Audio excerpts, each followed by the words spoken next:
All right, everyone.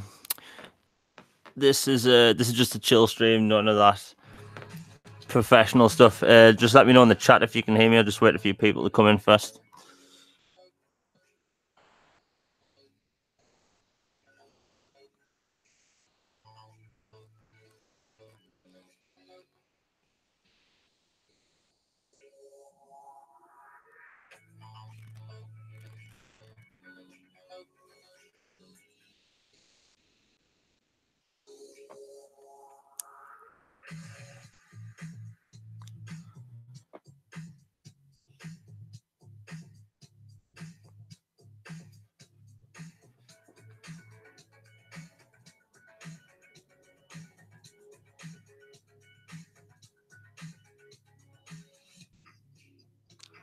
Okay.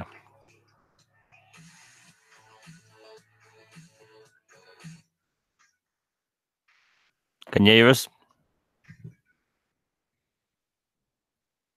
Okay.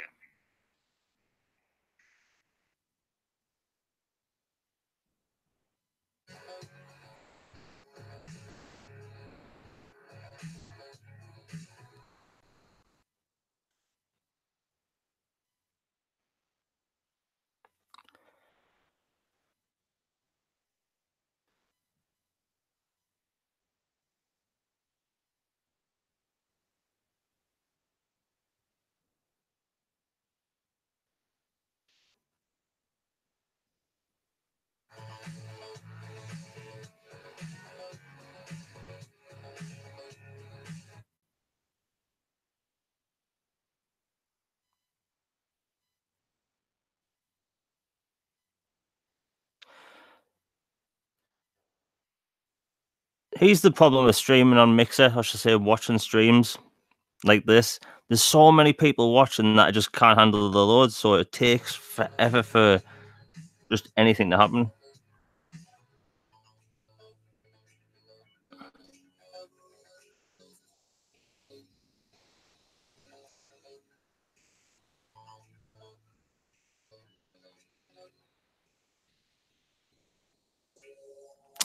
Okay. 7 minutes to go. See, normally when it comes to things like this, I'll watch the first 5 minutes if I can, and then switch over to YouTube where I'm not getting the constant freezing. Like, Mix is cool and all, but it is just very laggy when you watch these big events.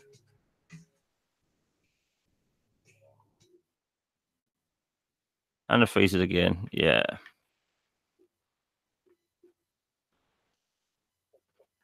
Click that off.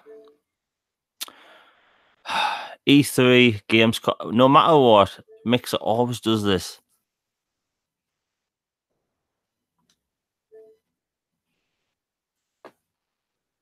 I'm hoping we see some good stuff because, like, you can't have Phil Spencer coming out like that and saying, like, you know, we've announced Rare and that before, like, and then we have, like, you know, what if nothing's there? Obviously, there's going to be stuff there, but yeah. Or when it comes to this live stream, I may not even keep it up. It's just for stream's sake.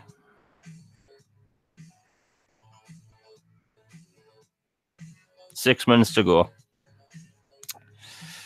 Oh, please be good.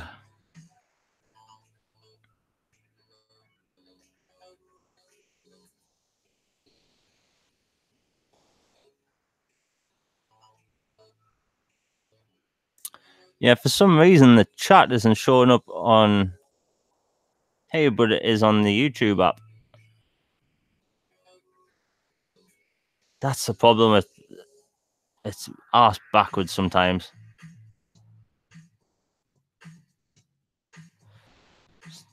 Shrink this.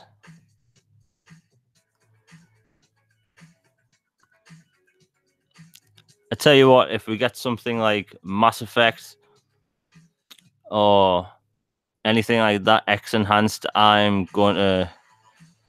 probably scream.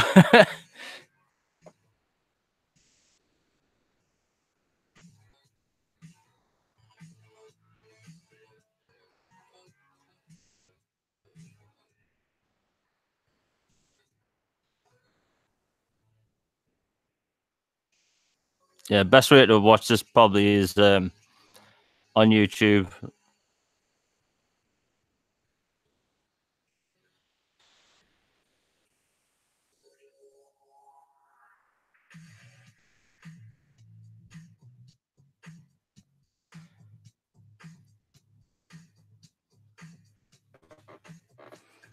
You know, there's going to be at least one thing shown on stage that'll have people.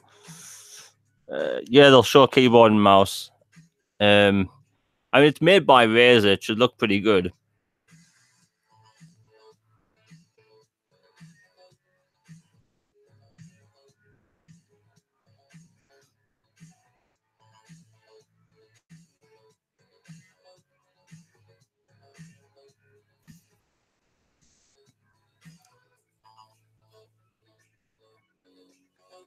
Yeah, I really need to check out that Darksiders in 4K.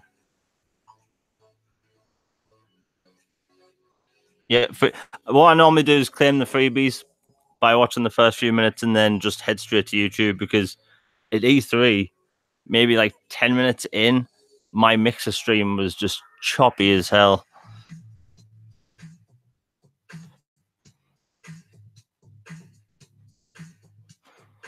There will be support for keyboard and mouse, but I mean, it has to be, it has to go by the developer. So, Warframe, for instance, that's going to have keyboard support.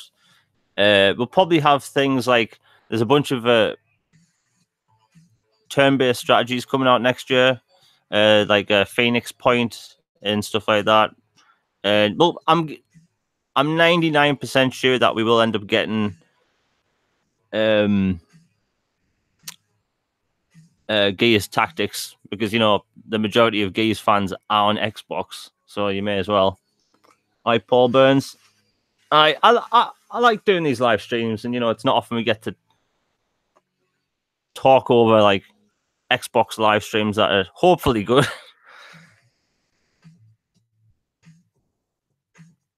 But yeah, if the audio is decent, I'll keep the live stream up for whoever wants to watch it later.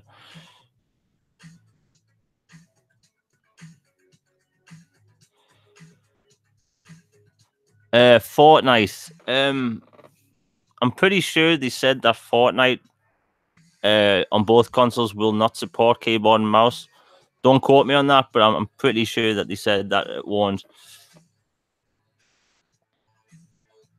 And if you've ever played a game with someone with a keyboard and mouse and you don't have a keyboard and mouse, you get wrecked.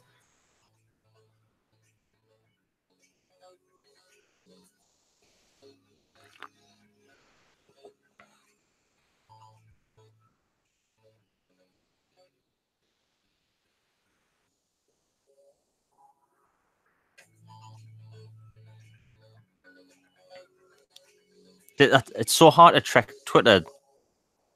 Oh, well, I mean, if PS4 supports keyboard and mouse for Fortnite, maybe Xbox does. I'm not 100% sure on the whole Fortnite stuff.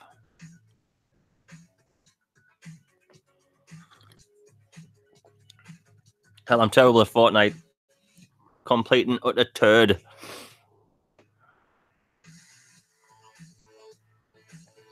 One minute. Oh, God.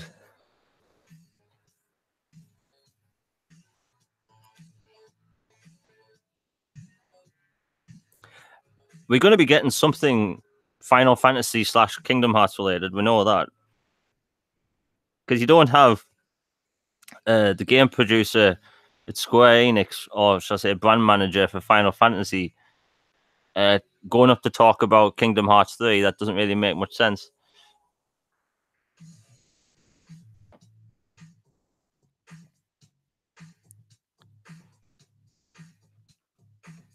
"28 seconds.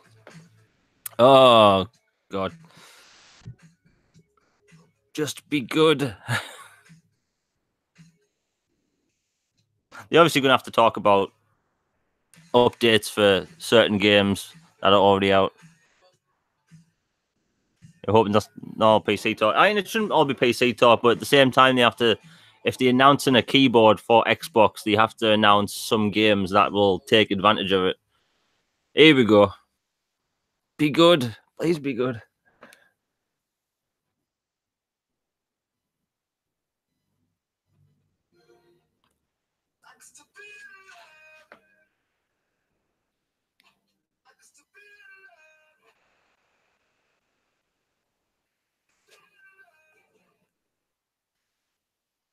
Yeah, I'm turning it down when there's licensed music on.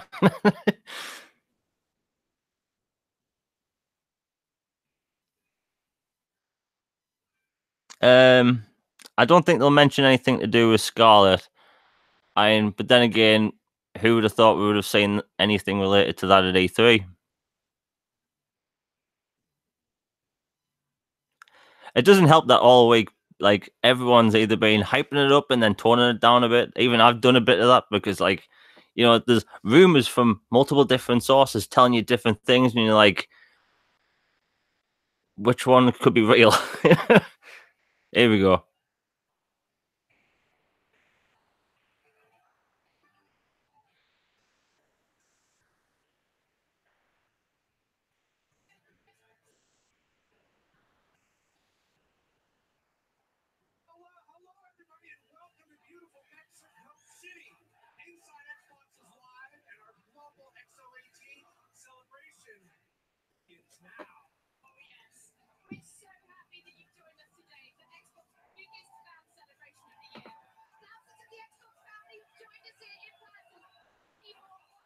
If you live in the UK, you literally see Julia Hardy on everything gaming related.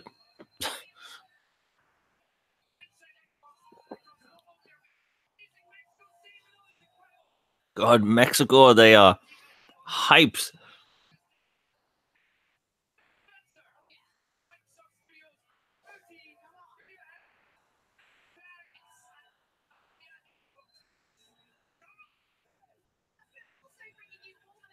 Okay, the Final Fantasy guy from Square Enix is posting pictures on Twitter of him with Phil Spencer and Matt Booty. This doesn't help the hype,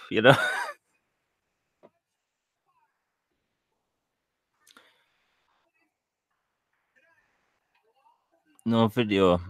Well, I know on my stream it's literally just going to be audio because I can't really get OBS set up just yet. But if you uh, pull up a different stream, like, you literally have to go to Mixer for like 4 seconds to get your Mixer post, and then just go straight to YouTube if it doesn't work.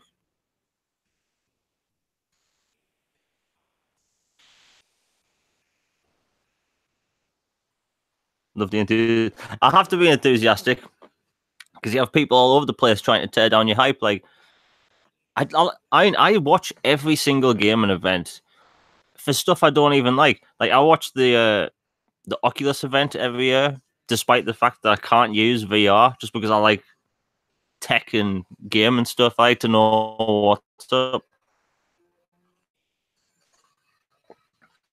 I really want to get back into PUBG, but my God, terrible.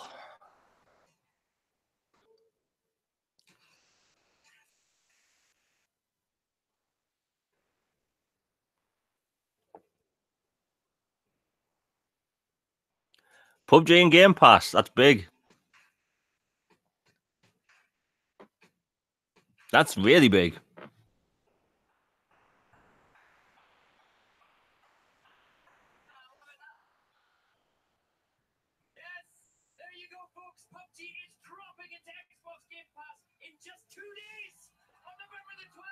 That's actually really big.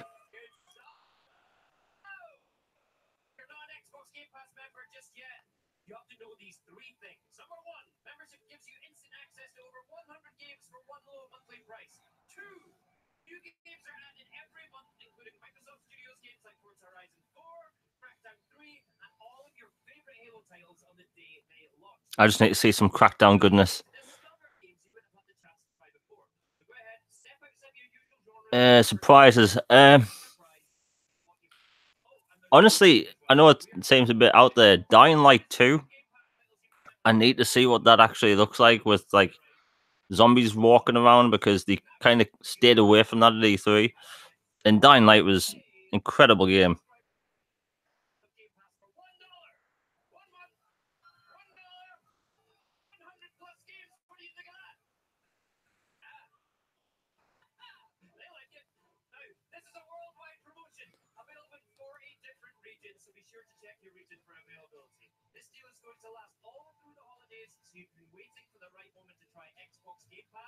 That's a good deal for Game Pass.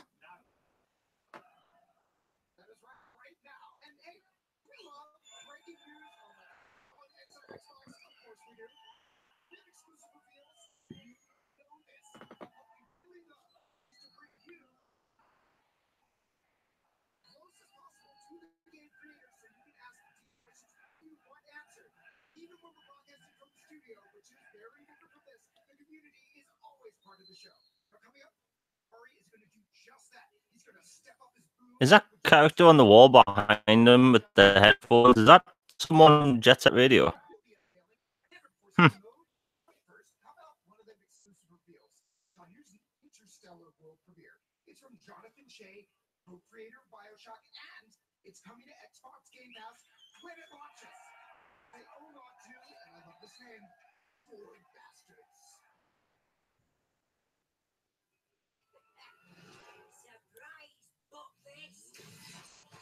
Oh, this looks cool.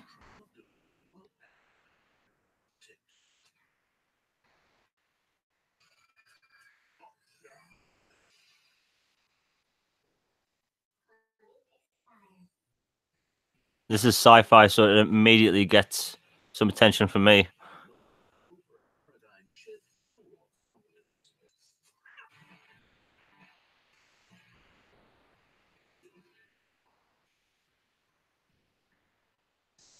This looks like a first-person version of FTL.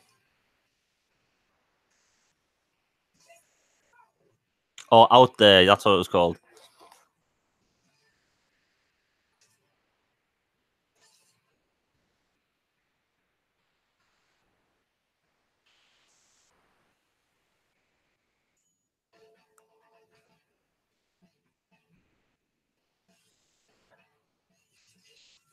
Twitter barely loads during things like this.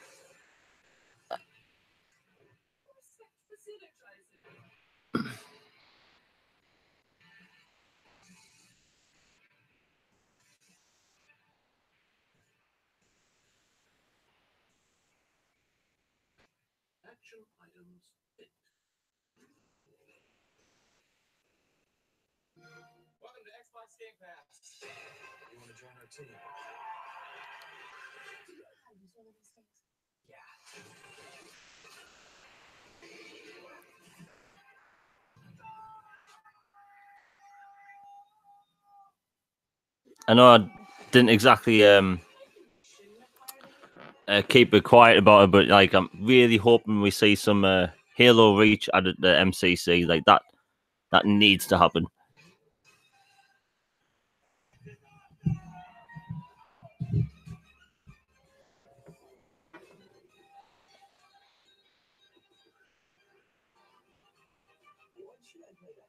Okay, looks like a lot of people are having problems with Mixer.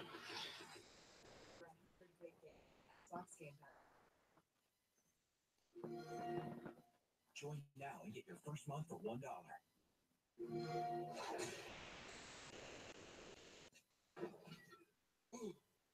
What are you doing in my fridge, Commander Jackson? Oh, here we go.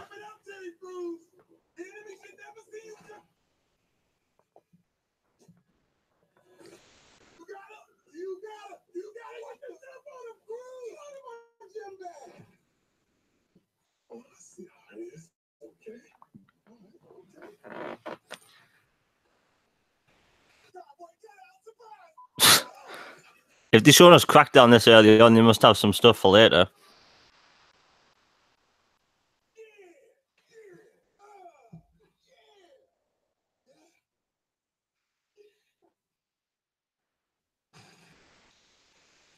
Ooh. This looks good.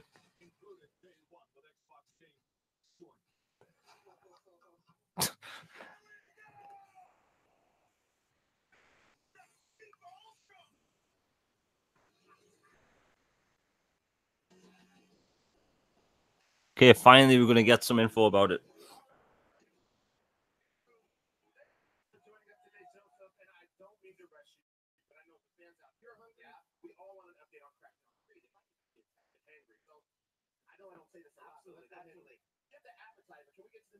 February 15th for Crackdown 3. That's finally.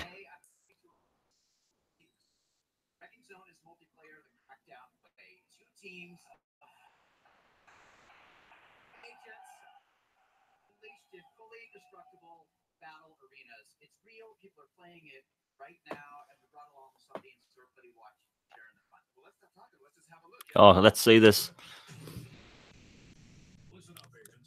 Okay, character models immediately look better than last time. Ooh, the colors are popping.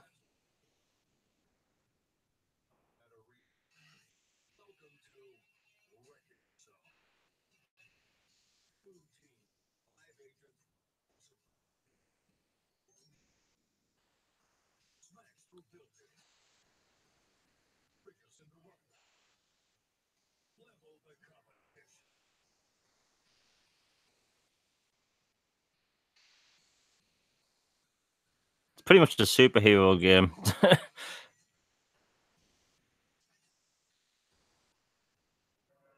Yeah, I can immediately tell they've increased the polygon count.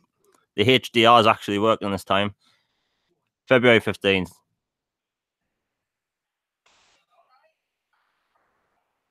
Now, if they announce a beta, that'll be hype.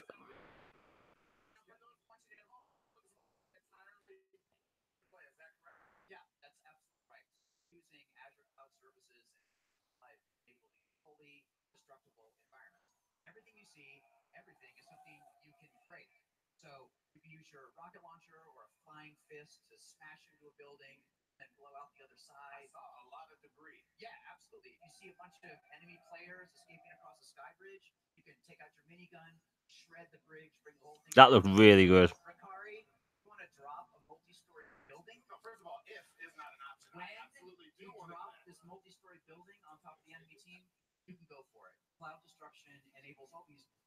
Oh, that looks so cool.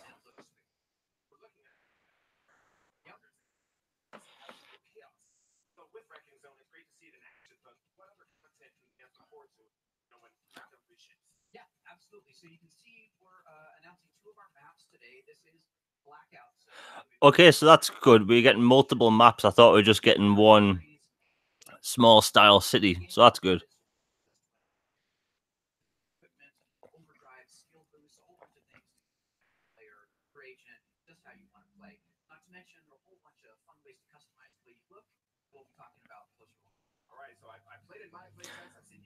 Okay, they've definitely changed another thing. They originally said that you couldn't fire on each other.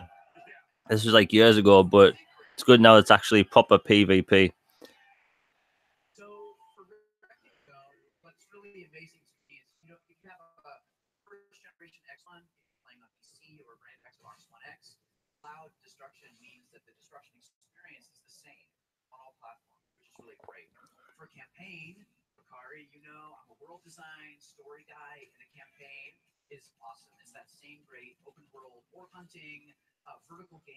Okay, I've actually gotten to Reset Era just to have a look. People are impressed on Reset Era about Crackdown 3.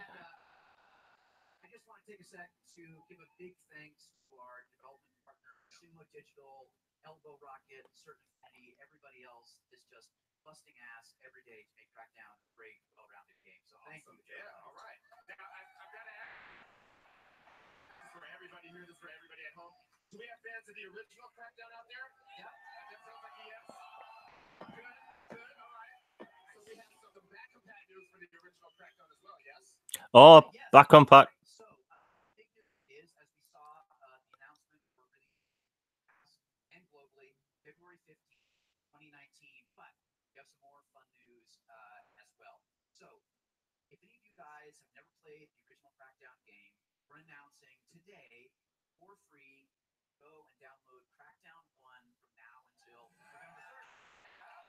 Oh, it's a lot of time to get the first Crackdown game if you missed out on it.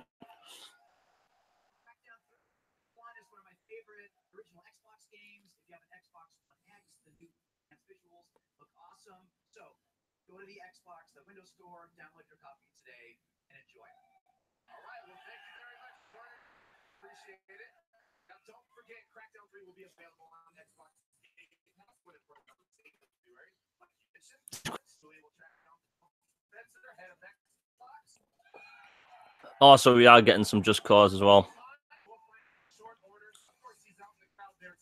New studio announcements. Announcements, plural.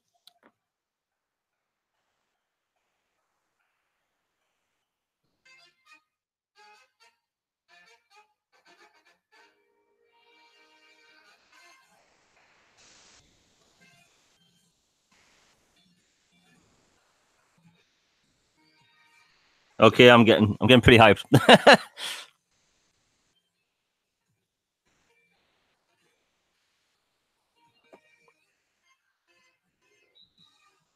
So it could be Obsidian and Turtle Rock, or we're seeing some announcements from the studios that were bought this year.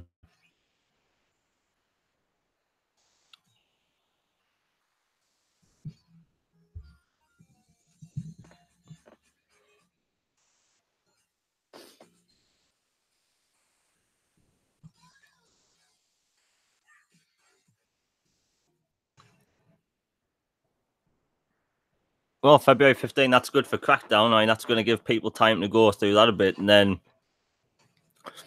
when Anthem hits, people may have, finished it by then. Oh, maybe not. No, it's like 7 days. Still, Crackdown 3 looked bloody good.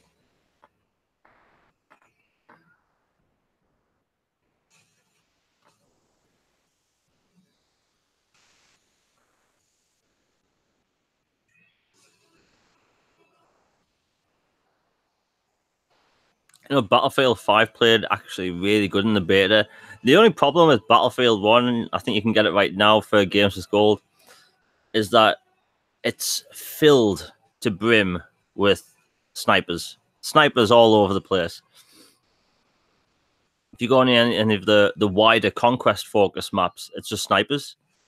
So if you play a medic class like me, you're screwed.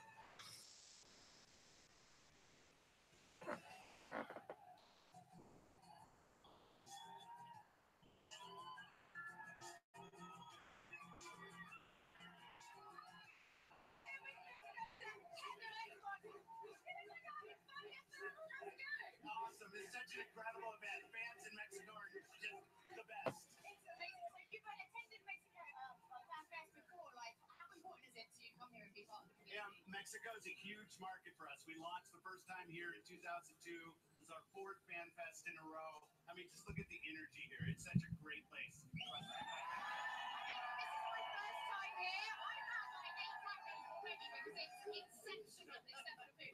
think we've already had some great news already. Like, we literally straight into the show. Like, what are you most excited about? Well, I mean, just coming off the back of Joe announcing Crackdown, our date for Crackdown, the fact that it's going to be there day and date, Game Pass. It's one of my all-time favorite Xbox franchises. It's great. And if you follow me on Twitter, you know that I like some really good HDR, and Crackdown 3 looks pretty good.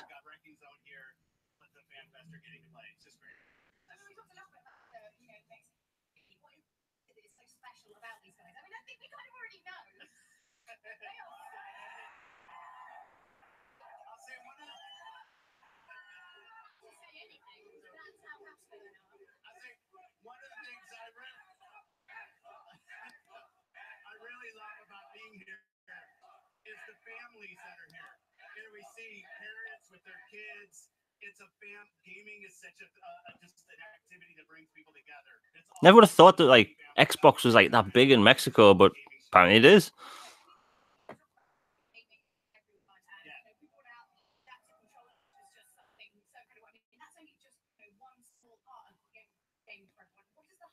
There's Terry Crews gifts all over the place.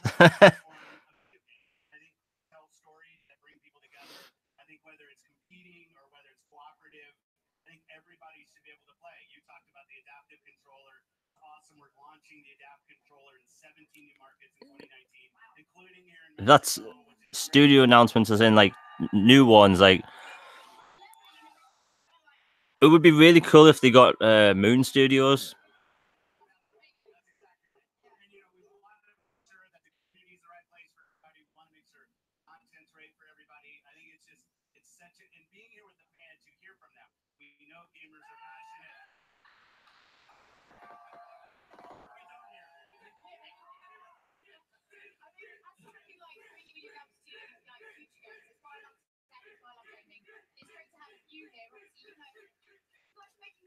you talk about we're making huge steps forward, technologically and kind of small incremental steps every day. Like, where do you see us in like 20 years' time? Like, sell us the dream. Where are we going?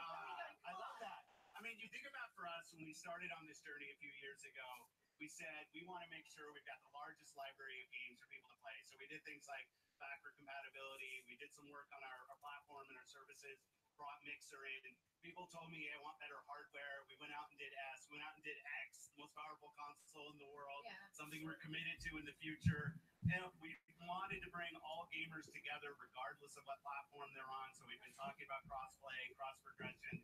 We showed a little bit about xCloud in the future. But when I really look at next, I think we got a ton of work to do on Windows. And Windows is something I'm very committed to. I've heard the feedback about our store. They take a bigger leadership role on what's going on with the Windows Store. They can really tailor towards the gamers that we know want to see. If people freak out that he's mentioning Windows all of a sudden, you have to think about it like this. If the Windows Store is better, more games are sold over there. That store is not that good. But if the store gets better, more people buy the games. More people buy the games, get more sequels. I still have no interest of playing video games on a PC. Like, that is just not for me. I used to play games on PC. Just don't like it. Right? So people want to buy games to build their library. That's their choice, and I love that. I love the fact that we offer that. For a lot of people, the best really hoping we see some Banjo Kazooie or something like that.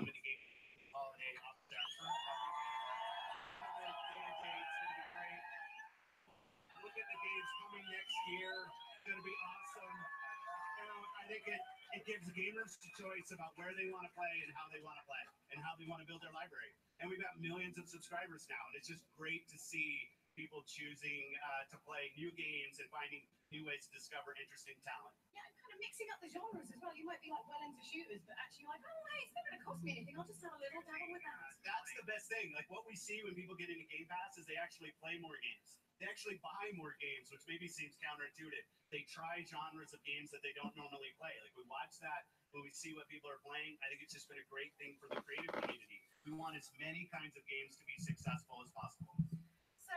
If the audio is any better today, I bought this new boom arm because the last one collapsed. So I won't be getting any vibrations or anything through the microphone itself, and it's a good boom arm. I do occasionally ramble, I know that. Yeah, I mean, one of the things people know, Hellblade coming to retail on all the platforms it's shipped on, which is great. So coming to PlayStation.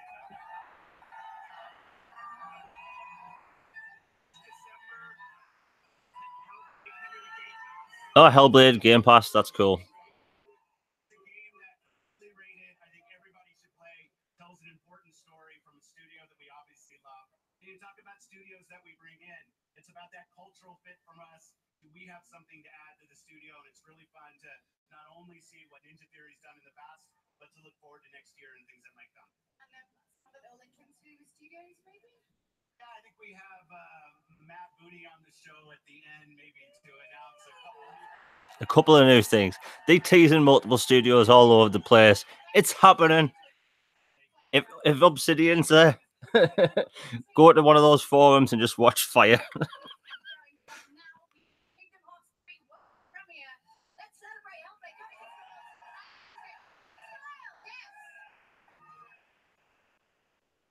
Yeah, if you haven't picked up Hellblade, you've got to. Like that game is something else. Like I've still got a tiny bit of the game left to play, but no wonder Microsoft picked them up. Like they made this AAA looking, AAA feeling game on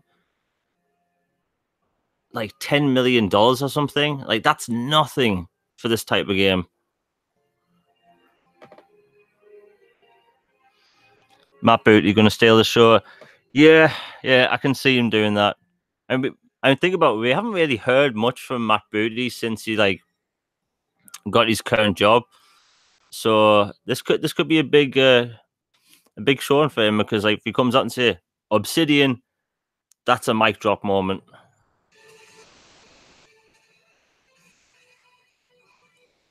Kingdom Hearts 3.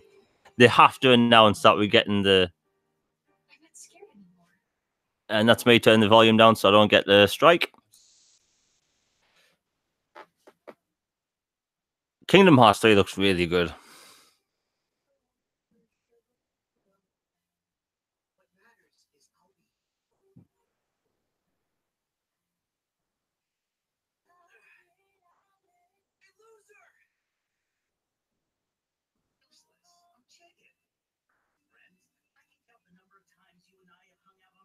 You know, if you look at Kingdom Hearts 3 and look at what games look like, or should I say CGI films look like, what, like 18 years ago?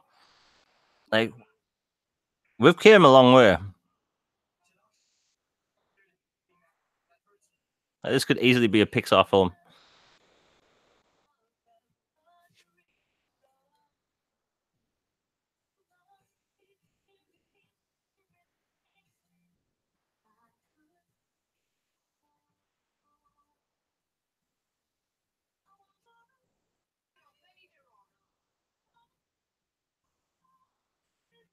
Yeah, Hellblade and Game Pass is big.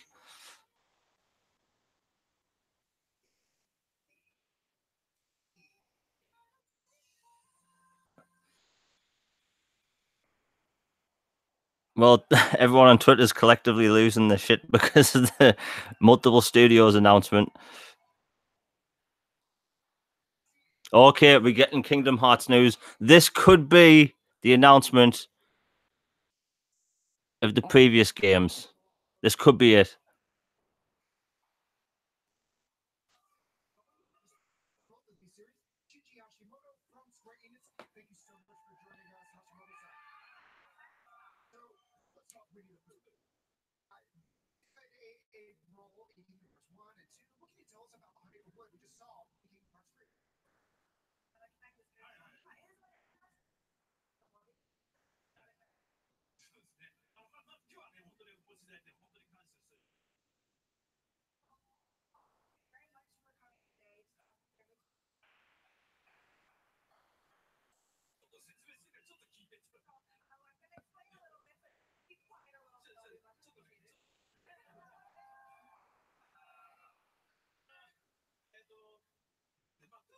I'd be shocked if they just flew him over just for a trailer.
Yeah, if you're watching any of the Kingdom Hearts trailers and the sound's off, that's just the trailers for some reason.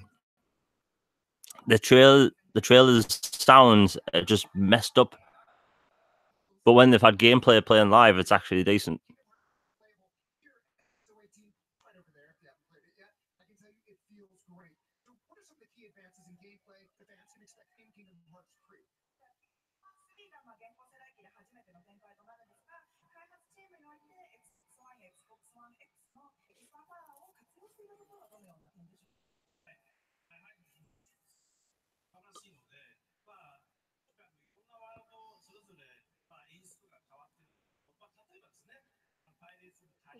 The X enhancements for this should look really good. An early test by Digital Foundry said 4K 60 with HDR. That's quite impressive for this type of game. Yeah, Crackdown 3 looks good. If you compare the 2017 footage to this year, it's night and day.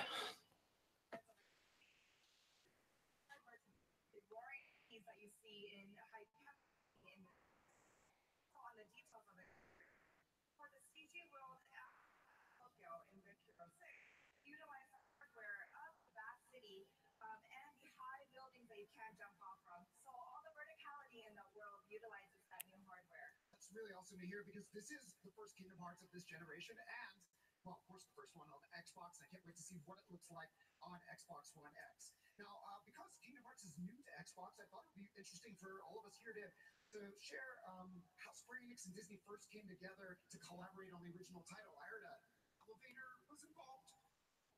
Xbox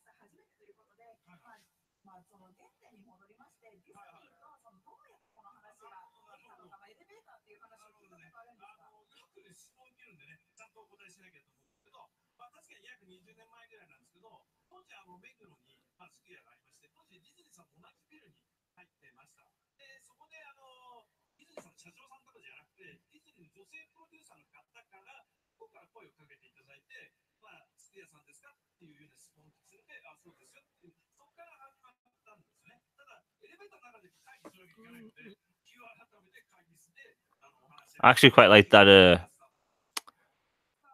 that themed controller. It's hard to believe Kingdom Hearts is that old. I remember buying that when it first came out, and it was mind blown by how it looks.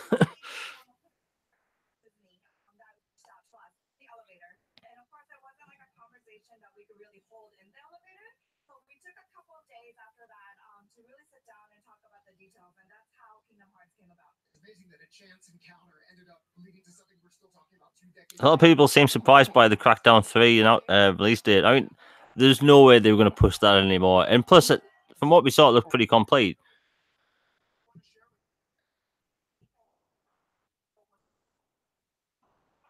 Oh.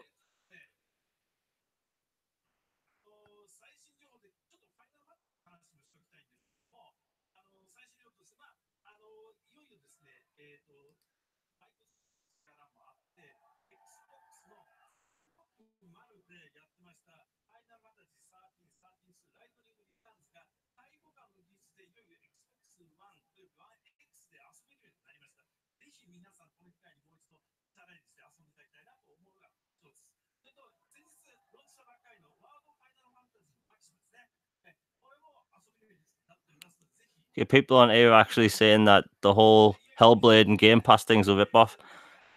People over there are so dense, I swear.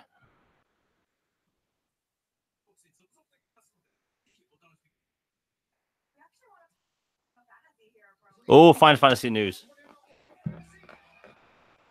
Now, on Twitter the other day, I was saying I want them to...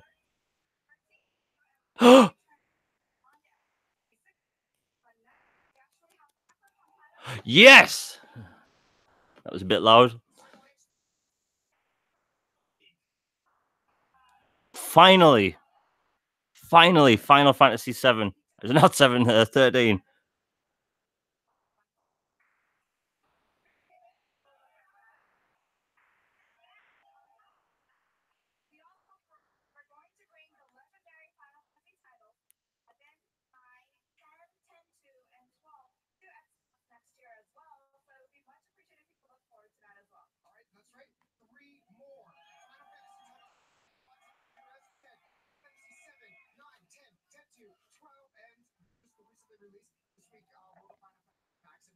Coming in 2019, that is just amazing. So, thank you so much for joining us.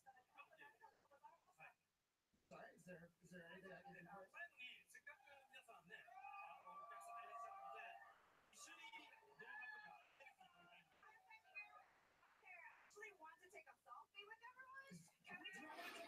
This is big. Final Fantasy 13.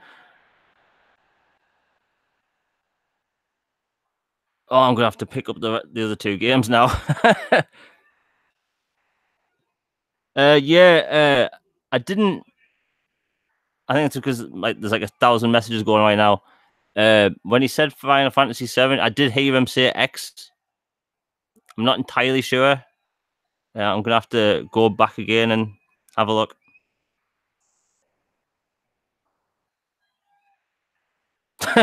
People keep mentioning how I have this dark magic of back compat games happening.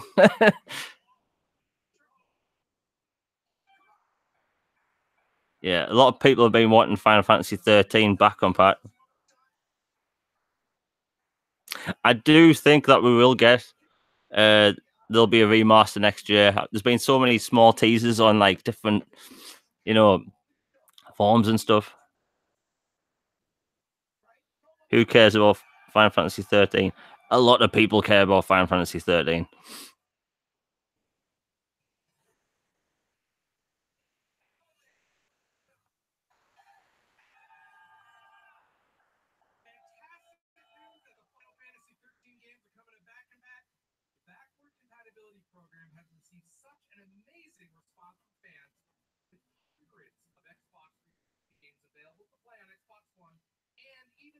Oh, if they announce some enhancements for Mass Effect, I'll freak.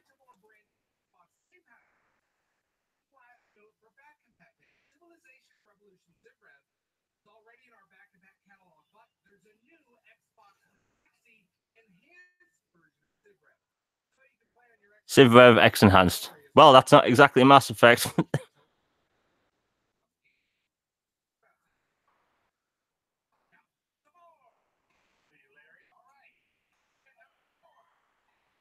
Or in the Blind Forest and Game Pass, or in the Will of the Wisps. That saw that coming.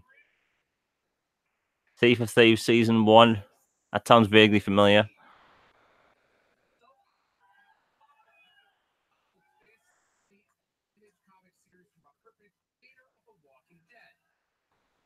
People on Reset Era saying no one cares about the Final Fantasy 13 back on path thing, but if I go on Twitter, my feed is just ridiculous right now.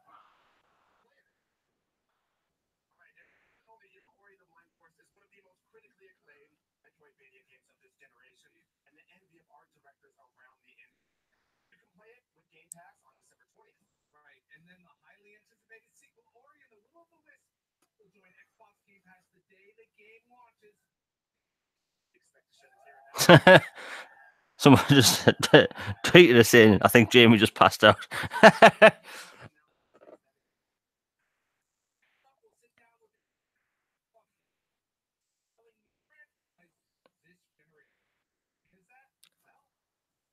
Oh, this should be the Forza news. Oh, no, Sea of Thieves.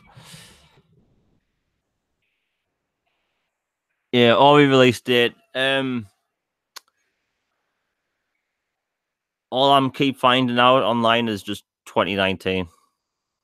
And there goes my Mixer feed, just crashing to YouTube.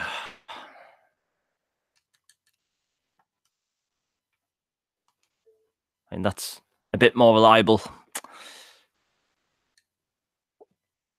Also, while my app's loading up, I've got to say this. I'm sick of the YouTube app on Xbox having to load up every time you go back to the home screen. Okay, Xbox.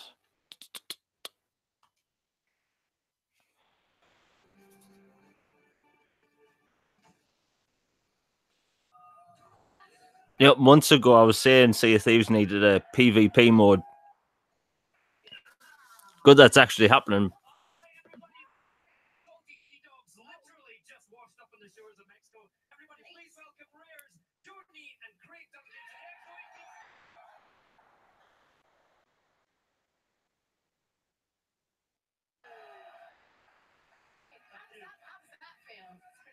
People keep asking, how do you keep getting these back on Pat? I honestly don't know. There must be someone on the back on Pat team just occasionally perusing my Twitter feed.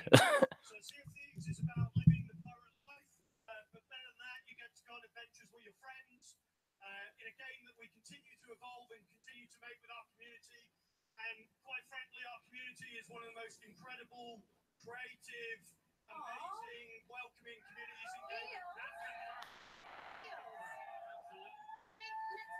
Yeah, you think they'll go back to Crackdown tonight, won't you?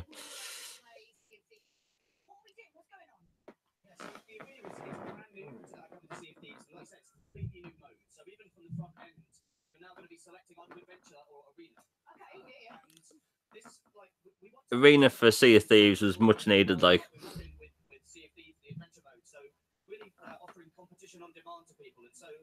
want to start with this kind of treasure hunting kind of mode, basically. So you're competing against other crews for treasure, and it's kind of all the best bits of Sea of Thieves condensed down into a kind of shorter session, competition on demand.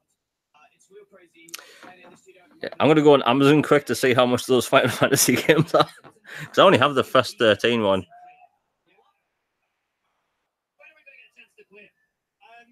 So, as Joe mentioned, we're playing in the studio at the moment. What we've learned through our journey of building Sea of Thieves, community feedback's really important to us. So, once we're happy with it internally, our next step is to get it into our Pioneers, which is our kind of internal, kind of community that we let play things early. Once we get it into Pioneers, we're going to collect all that feedback, and then we'll £6 for Final Fantasy 13 too. Huh. As we said in the trailer, we said it's going to be early 2019. It's going to be a totally free update, like everything else we've done with Sea of Thieves. But really, it's about building it with our community, getting that feedback. And as Joe said, it's a very different. You know, it is a shame about not having Final Fantasy X enhanced, but that doesn't mean that they won't do that later. And plus, it still actually looks good. So with the 16 times the anisotropic filtering that the X already does on 360 games, it should still look slightly better. Like Mass Effect, for instance, looks slightly better because of it. Bit more sharp. Someone's going to be kind of competing with you, trying to get the treasure that you're getting, or you're going to be in a ship battle or something. So, yeah, it's intense. It's a heart rate, is what you feel. I'm ready to give that a shot. Yeah. You guys are joining us for the panel tomorrow. Can you give us a little kind of sneak peek? Yeah, if anyone's tuning in to this at some point, they're still wondering where's Final Fantasy 8. They lost the source code years ago. So we probably won't ever see that on Xbox or Switch. And I'm not even sure it's on PS4.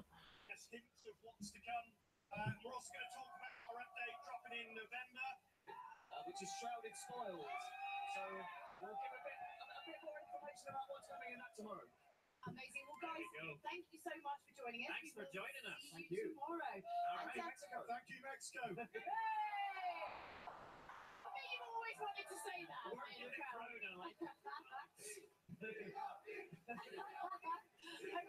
so the next game is generating so much fan excitement, just as much as this. It's a fighting game featuring the most popular anime characters from Bleach to Dragon Ball and Naruto. And if you love anime, you'll love fighting games. Jump Force is a dream come true. Now let's jet on down to Jeff for some Jump Force. That's a bit of a tongue twister. Jump Force looks pretty good. And it's pretty much anime Smash Brothers. The best way I can describe it. Yeah, Final Fantasy 14, like, that's a weird situation with the whole crossplay thing. We have Naruto, Yu-Gi-Oh, and much more to come. So it's like all the best IPs from Shonen Jump, from Weekly. Well, you didn't just come here with words. You came here with video. Yes. Let's turn around on this generator and let's look at some brand new world exclusive Jump Force video. Yes, there you go. I'm gonna explain this a little bit. You can see our That looks pretty good. Saiyan Super Saiyan transformation for Goku. That it's gonna be on the awakening part of the game, and it's just amazing. You know, I may talk about 4K and X enhancements a lot, but like games just look so damn clean in 4K, or even like 1800p or anything like that, because at that resolution you don't really see jaggies, if at all. And then when it comes to BC games, like you throw on Red Dead Redemption, and that game looks like a current gen remaster, a super clean one. So that's kind of why I go on about enhancements and stuff for BC games, because most of my all-time favorite games were on 360.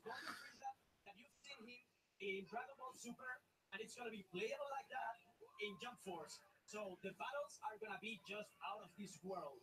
Are gonna be such powerful battles between these characters that it's gonna be just awesome. Yeah, we have no doubt. These teams just tend to really go over the top and do the manga, the anime justice. Yes, I'm just so excited. The best thing for me for this game is that it's so easy to get into this fighting game because the controls are gonna be exactly the same for all characters, but all characters are gonna have different moves. So it's gonna be really easy to catch and very difficult to master. Well, that's good because they don't have a whole lot more time to learn. There you go. You can play it. There you go. It's coming on February 15th. So You think there'd be more surprises than the studio stuff? Like the studio stuff's going to be cool. Just hoping we see Halo Reach. Something for people at home. Is that a hashtag or something? we have a hashtag right now.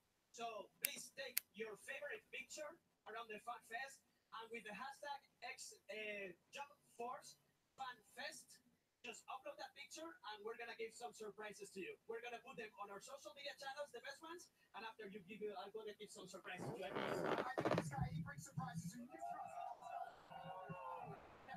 this premieres a new add-on that includes everyone's favorite four-letter word that starts with F. Free. Say it first. So the reason I'm wearing this hat, I want to wish a very happy birthday to Xbox One X.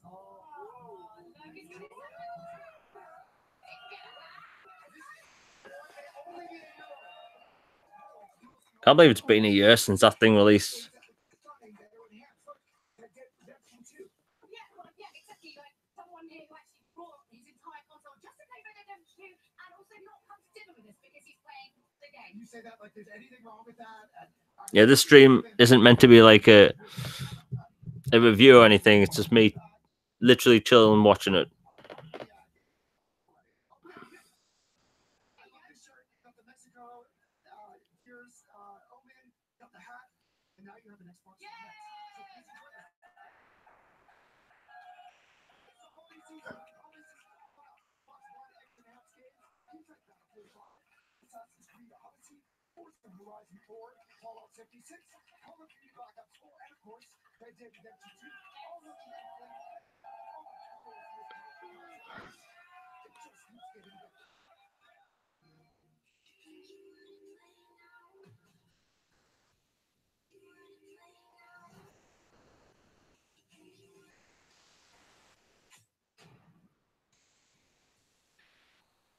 Surprised they even allowed to show Red Dead Redemption on there. Red Dead Redemption is bloody gorgeous.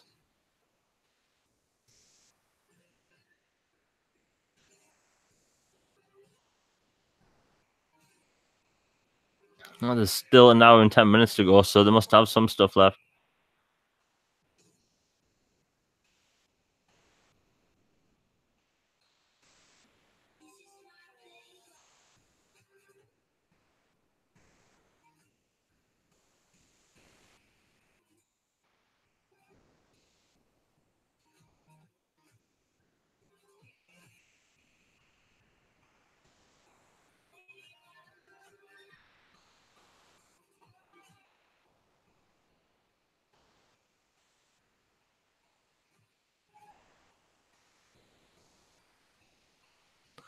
I've just seen someone in my feed say the Crackdown got a downgrade.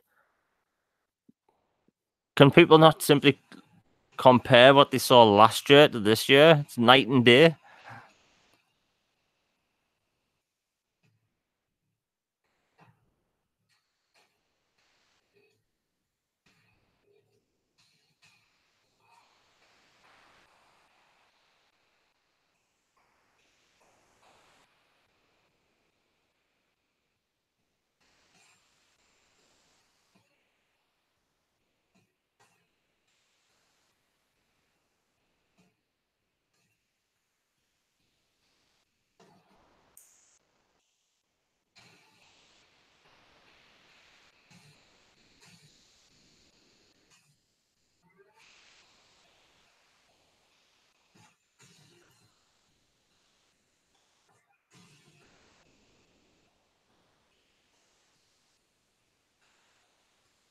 Can't go wrong with a free expansion, like.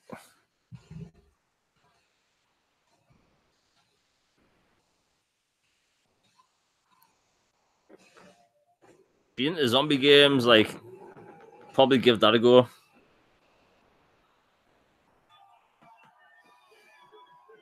right, ladies and gentlemen, lock up your zombies. Richard Fogey, design director at Undead Labs, is in the house. Now, Richard, first of all, hello. How you doing today? You know, we've done this a few times, so it's good to see you there in Mexico City. So tell us about Zed Hunter. What's new with it? So Zed Hunter is a new free update coming to State of Decay 2. First and foremost, features crossbows. Crossbows, new weapons being added to the game. Crossbows are a great way to take out zombies from a distance quietly. You know, next time there's a big event, probably E3, I'll actually have a panel of people on, because this was literally last second. And when I say last second, I mean when I posted, oh yeah, I'll be, you know, posting a chill stream or whatever. That's literally when I thought of it.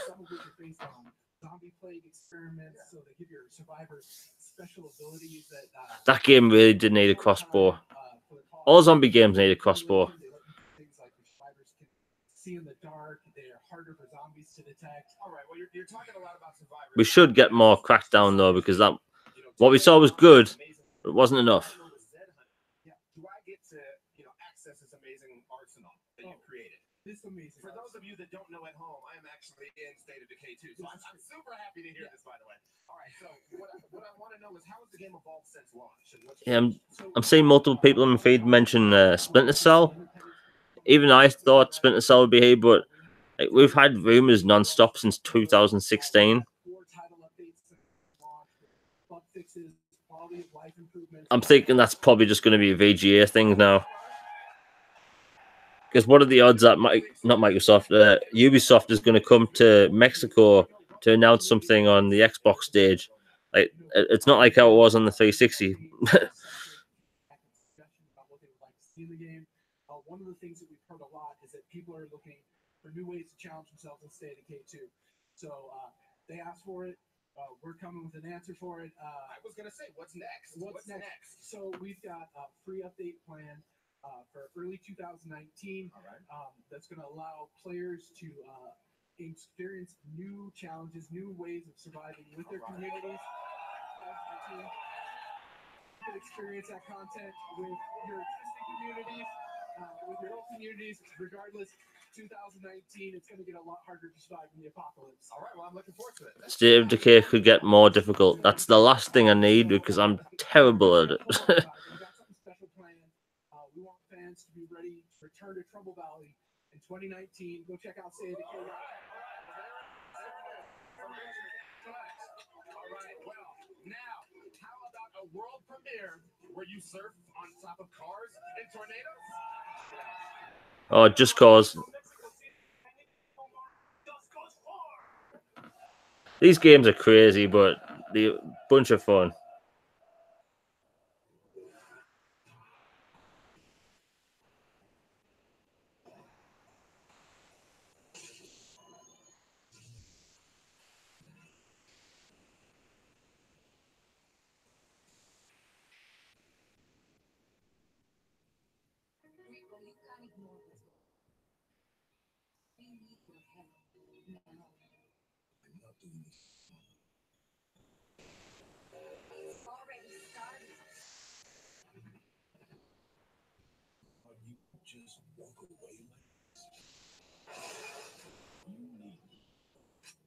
Yeah, if anyone's worried about this being like not Crackdown, Just Cause 3, like that had development hell, because it was originally meant to be a free-to-play game, then a multiplayer game, and an episodic game, and then what we got was this massive open world with not much to do. But from the start, this has been planned as just a single-player action game with, well, craziness.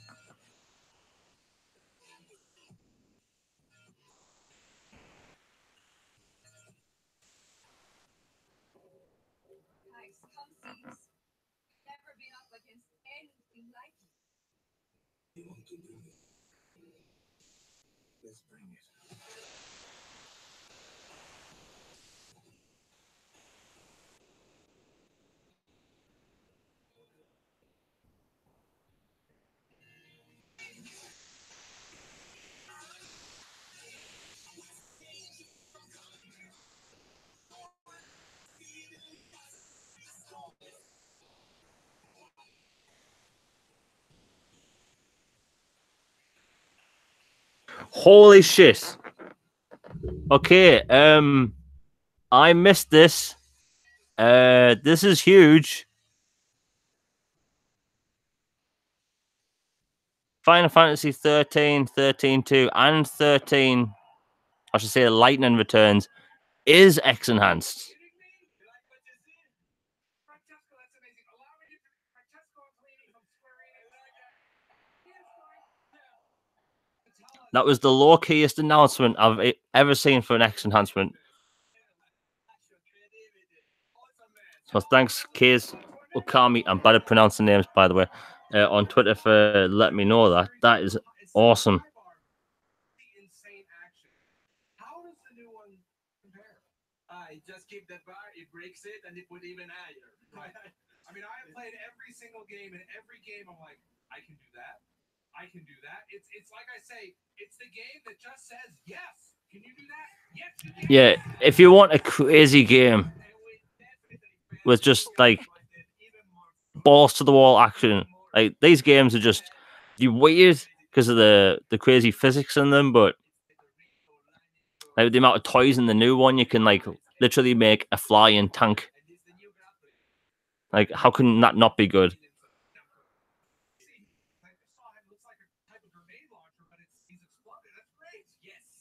So what you saw there, it's the secondary fire of the sniper rifle. Each weapon comes with a secondary fire. Right. Sometimes it's obvious, like an assault rifle as a grenade. Sure. Sometimes it's a little bit more crazy, like your Yeah, sniper no rifle. wonder people are getting mixed thoughts on this. The official Final Fantasy Twitter doesn't even mention the X enhancements, but the official Xbox Twitter does.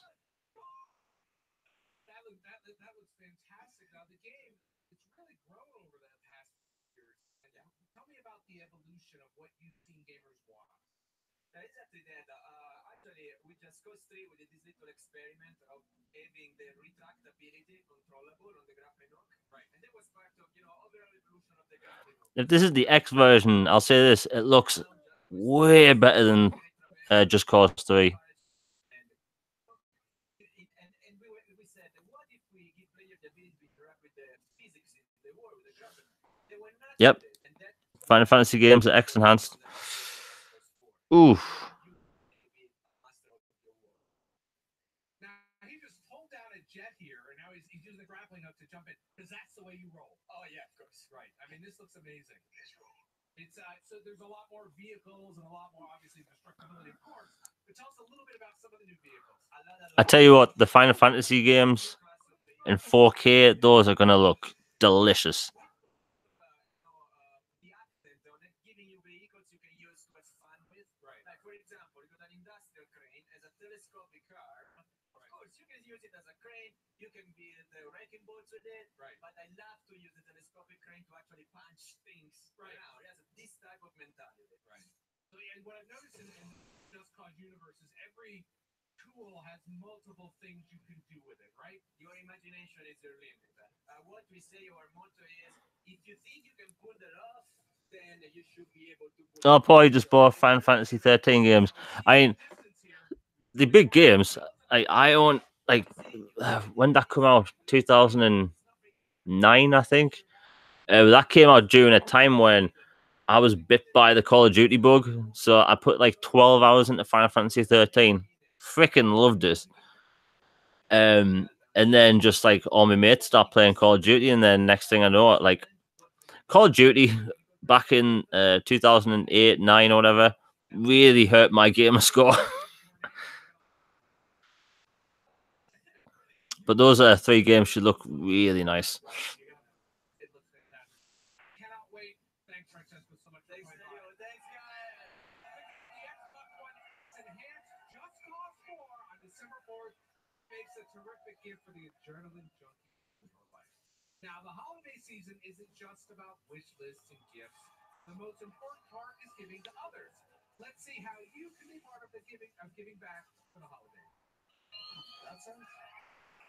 I wonder if you could see other people's wish lists on Twitter, not Twitter, on Xbox Live, because that would make the whole purchasing thing a lot more tolerable.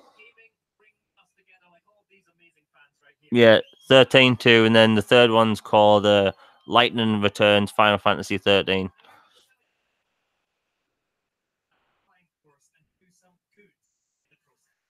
beginning today, we're proud to announce Give with Xbox. Starting right now through to December the 9th, we're asking you to post those photos on social media, share with us what gaming together means to you. Use the hashtag Give with Xbox. Every tag photo, Xbox is going to donate $5 worth of Xbox products and services up to $1 million. That's right. I've got a head for Dr. Evil as You well. do. You should have done that. Oh, that's nice. Check this out as well. The donations will be distributed amongst 4 incredible gaming charities that really exemplify the spirit of gaming together. Child's Play, Gamers Outreach, Special Effects. I money going to these gaming charities. That's a really good thing, Hein. Creators of Penny Arcade, they donate toys and games to children's hospitals around the world. The Gamers Outreach Foundation provides portable gaming kiosks to hospitals and raises money for various charities through gaming tournaments, which is also hugely worthwhile. Incredible, yeah. Now, Special Effect is our next charity. It's a charity that's very close to my heart. I'm pleased to say that I've been ambassador. Okay, someone said Ninja Theory to announce a new thing at the end of the show. So, I mean, prediction was probably right then. Fun, inclusion, back into the lives of people with limited mobility. I mean, some of the boat rigs that they make are just incredible. Really, Just really incredible. ones. And Operation Supply Drop began sending video game care packages to deployed services. Yeah, we should be getting some Devil May Cry next. Veterans positioning home, which again, these are all just fantastic. It's amazing charities. You should totally look them all up on Twitter, look up their websites, learn more about these charities because they are incredible. Yeah, I just realized that list of stuff that they posted earlier in the show doesn't mention the Razer keyboard. I can't wait to see what gaming together means for our community, our friends, everyone here, and it's going to be even better knowing you're providing some valuable help to these charities. To find out more, check out xbox.com/give with Xbox. And don't forget, we're giving you things today too. Everybody gets something. Everybody's a winner. Yes, if you're watching on Mixer logged into your Microsoft account, you're going to be getting some snazzy in-game items for Sea of Thieves and Forza. Also, that footage we saw of Final Fantasy 13 was apparently the X enhancement. Simply head to mixer.com/Xbox or your country's local Mixer feed to participate. That goes for anyone watching on a console, PC, or mobile device. We love you all. Now, I think we owe this crowd some more Game Pass announcements. Yeah. Games for free, right? Yeah. I think so.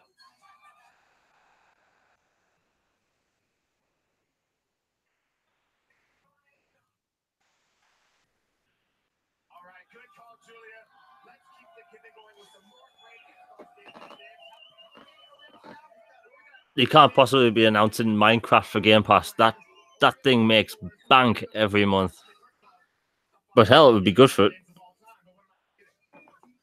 Oh, that's true. That's true. It makes sense. That's six coming to Xbox Game Pass. I will do my count impersonation, but it's not that It's a bit of a deep cut anyway. Now on with the count. 7 Kingdom 2 Crowns. Now this game, if you want to get ready for that, Kingdom New Lands is actually available right now on Xbox Game Pass. We're just going to keep going with that series. 8 After Charge, and 9. I love this game. I know you love this game. Supermarket Street. I mean, what I love about it more. I mean, we'll talk about this if I actually got a chance to play Kingdom 2 Crowns. I've mentioned the whole Final Fantasy 13 BC and X enhanced a lot recently. Someone's definitely paying attention. Please,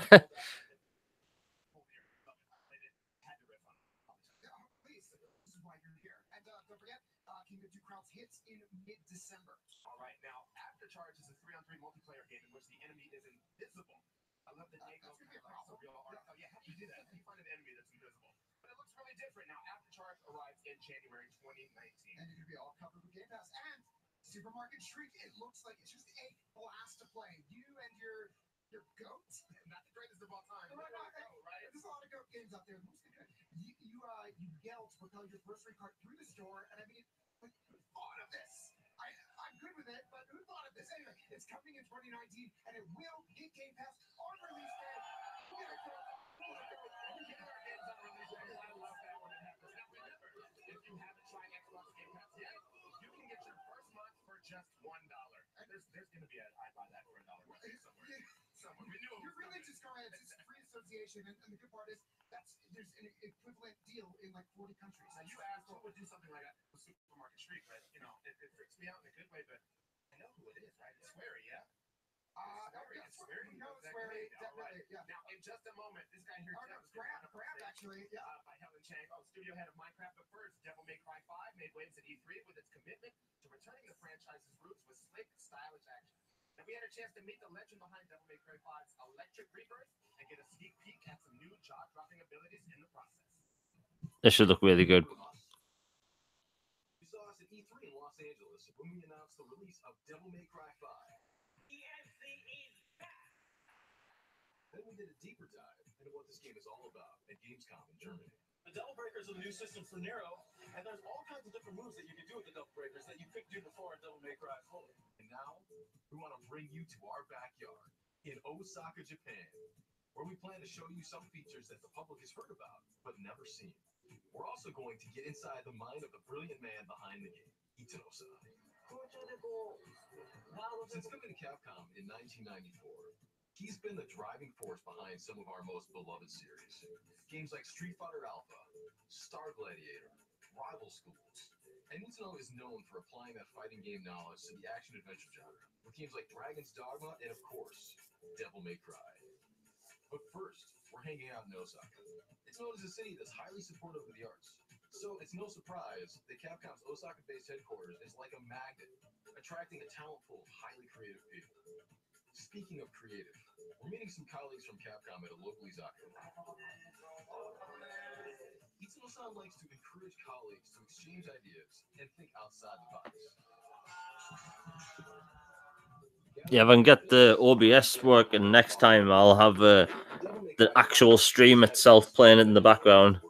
Which is why I can't wait to showcase some features that the public hasn't seen.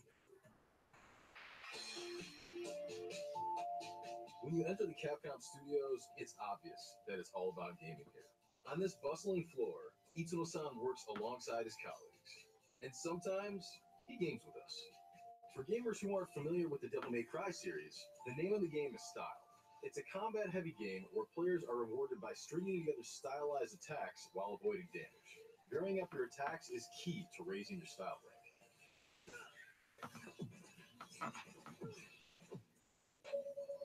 Itano-san, Devil May Cry. As we discussed Devil May Cry, Itano-san lets me know that his priority is to create This game looks so damn good. tighter, more challenging, more hardcore. And that's exactly what Devil May Cry 5 is. Which is why his team created The Void, which is what we're here to showcase.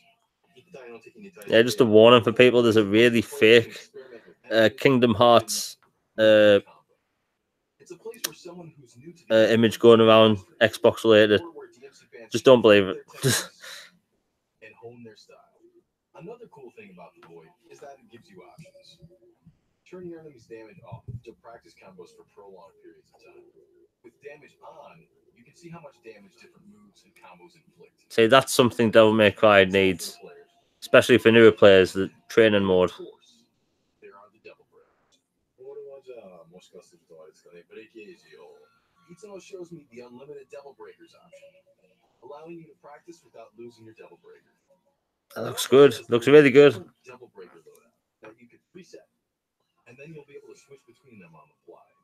And to top things off, there's a deluxe collection of Devil Breakers. First up, the Gerbera GP01.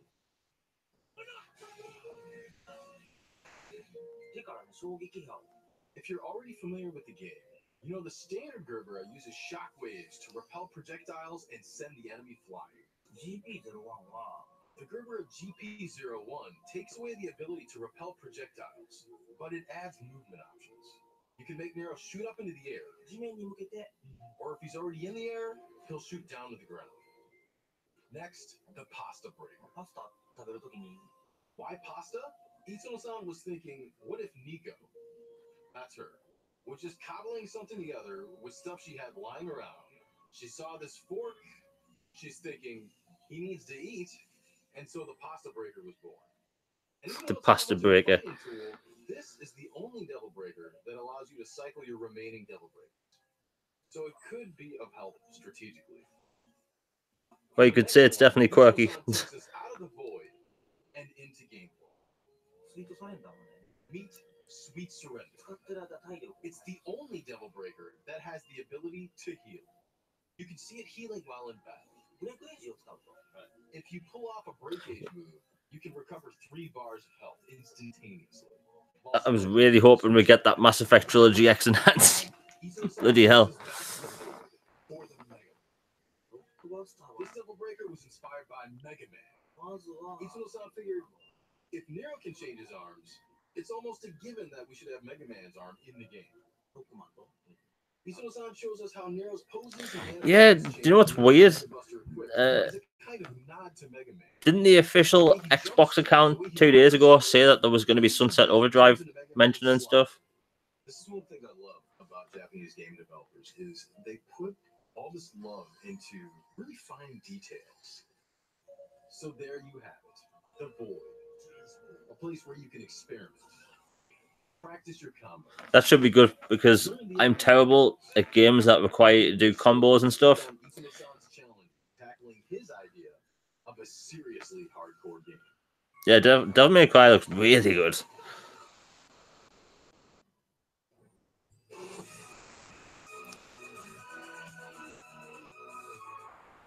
Minecraft actually getting that 4K stuff.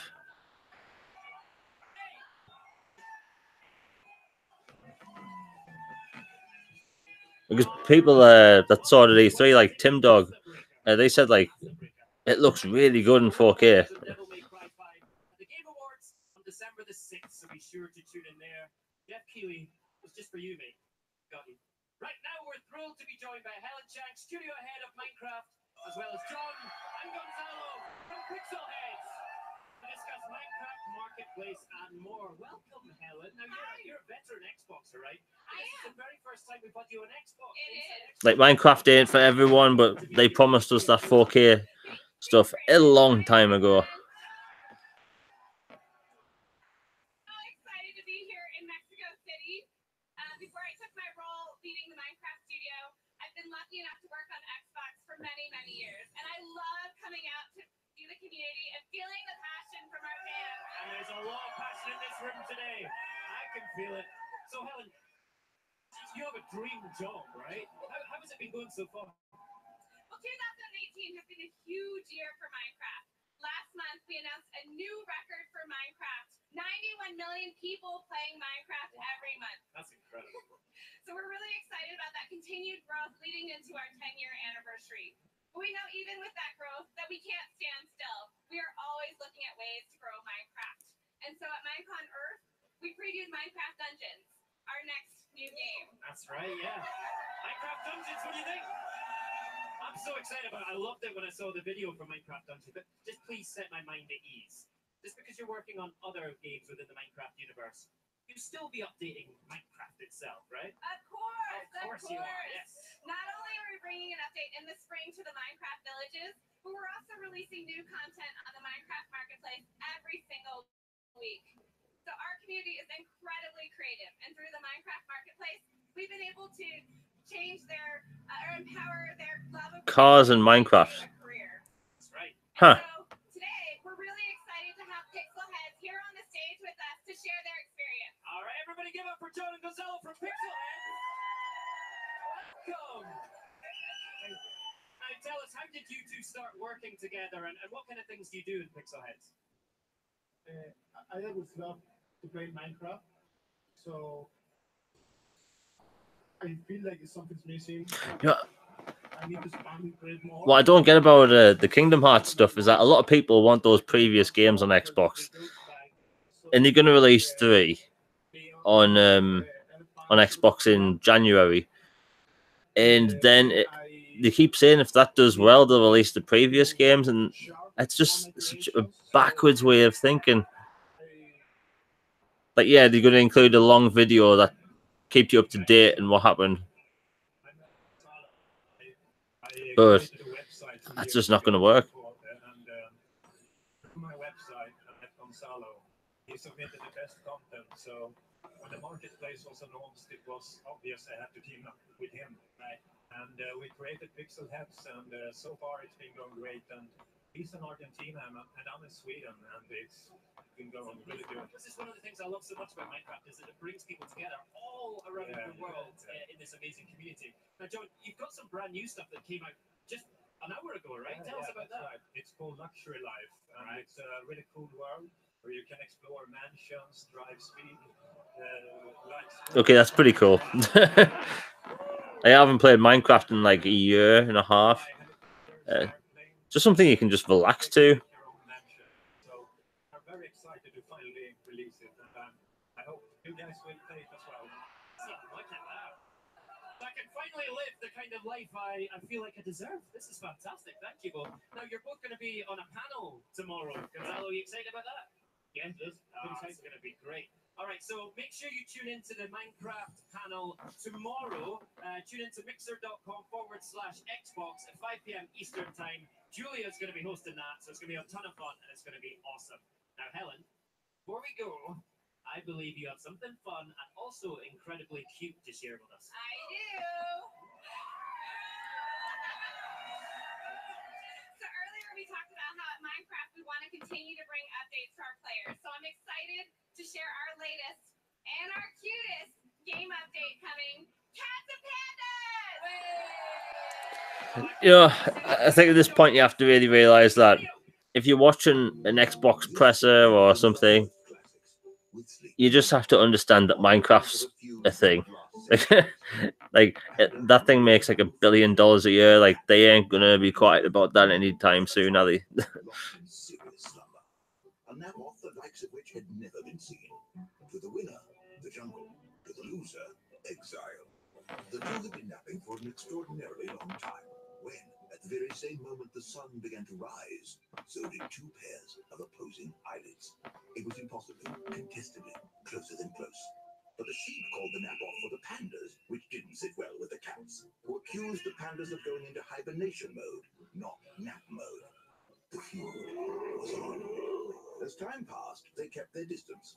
Pandas stayed in their jungles, while cats spent most of their time meandering in alleyways, starring in internet videos, and sneaking into places disguised as ocelots. As their disdain for each other grew, so did their adoration among humans. So much so, players of Minecraft requested... The way that thing was listed, I'm just wondering, are they having multiple announcements across multiple days? Because if that's the case, oof, that's going to take up some time. Over the centuries, many summits were held in hopes of building a bridge of peace between cat and panda communities. There was the August Accord that wasn't, and the burly brawl in Belize that was best left behind. Everything changed one fateful day in Winnipeg. The Paws and Claws Summit was the tipping point. The tension in the room was tense. As the saying goes, one meow could be the bamboo stalk that broke the panda's back. Then, with hope once again lost, something unbelievable happened. An angel of arbitration appeared with a stickered laptop.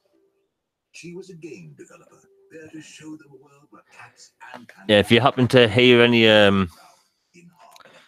any bottles being opened, that's because I've got cider.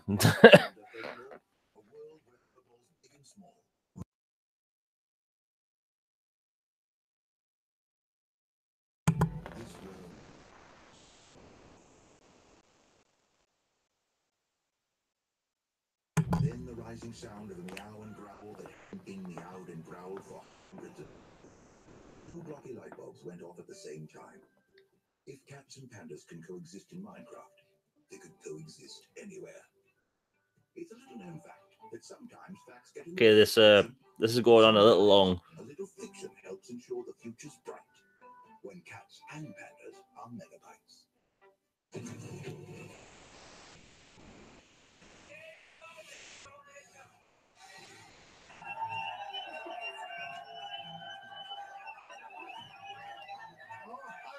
Trailers, real possibilities there. And I'm too bad. Before we move on, just a reminder, I thought you said something about the head of Microsoft Studios, Matt Booty's going to be on later? Oh, yeah. That's big stuff. Studios? Dude?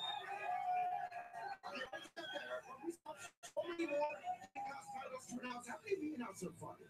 I'm no good at maths. Why would you put me on the spot like that? Well, I mean, that's what I do. I've got 10.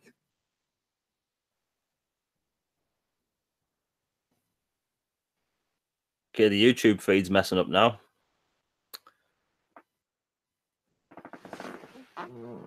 Fingers, and I'm proud to tell you it's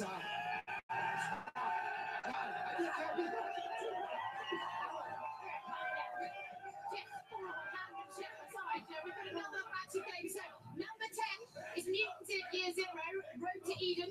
Number 11 is Pathologic 2. Secret Neighbor makes it, and Dirty doesn't. And Lucky 13 is The Good Life. So Mutant Year Zero takes place in a post-apocalyptic, Oh, Mutant Year Zero on Game Pass. That's pretty cool. That's an XCOM like. Explosion and stealth happen in real time, whilst combat is kind of classic turn-based tactical gameplay. That's coming in December. Got some XCOM vibes for me there. Yeah, I played this at PAX West. It's literally my favorite thing I played at PAX West. Oh, nice. It's a talking duck. Who doesn't want to use a talking duck? Sold. Exactly. Pathologic 2 now. Now, this is an open-world survival thriller featuring the plague. Everybody loves the plague, right? You've got to solve the mystery of your father's death. Okay. Plague might have something to do with it. All right. Find your sister and, stay alive. That's a lot to do with. It is a lot to do with, but hey, we don't have a release date yet. But Okay, there's a Gears of War 5 panel on Sunday, available on Xbox Game Pass on which is, release day. well, tomorrow.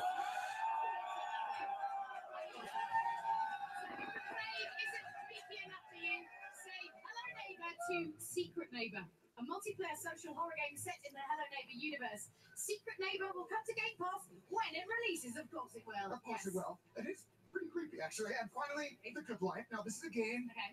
You have to stay with me here. Okay. It's about a photographer living in a charming village Okay. and hating nice. it. What? Right. She's got to earn enough money to get out of debt and back to New York. That sounds There's a like twist. Okay. There's always a twist. At night, the villagers turn into dogs and cats. That feels like it was a decision at like 3 a.m. to put those things together.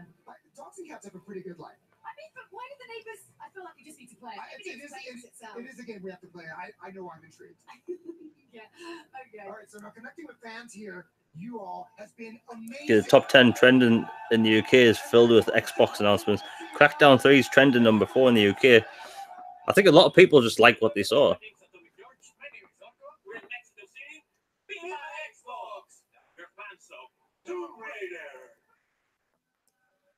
Oh, here we go, new Tomb. Your grandmother hid something here in the paper. You can barely see it. Those Tomb Raider tombs are fantastic. Message. Does this place on the map mean anything to you? The Ego Cross. It represents the 3 levels of existence.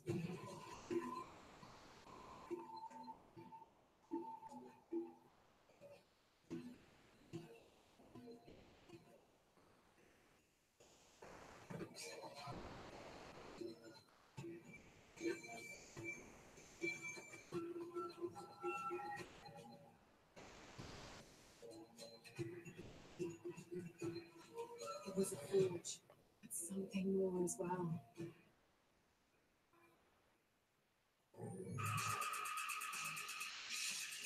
Finally, mouse and keyboard time. Oh, here we go, mouse and keyboard stuff. Will be able to add mouse and keyboard support if they choose to.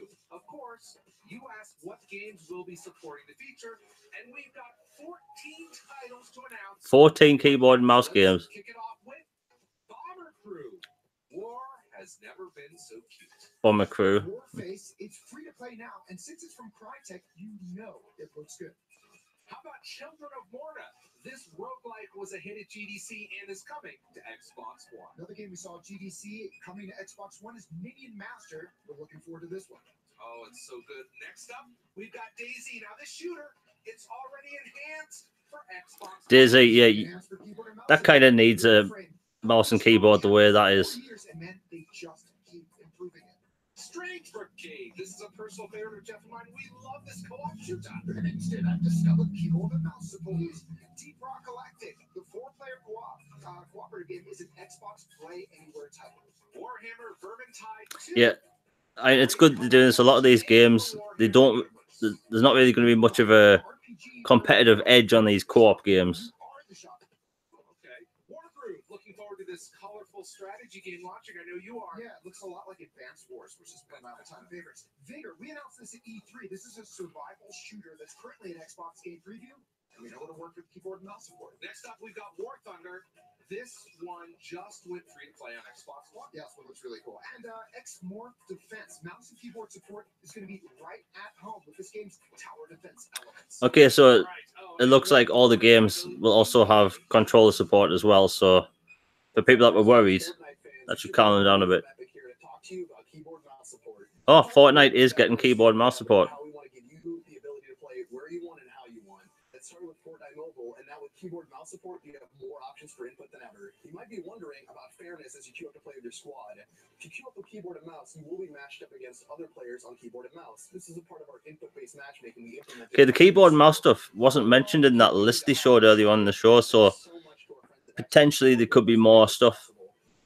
Plans later this week, so hop in and try it out. Until next time, enjoy Season 6.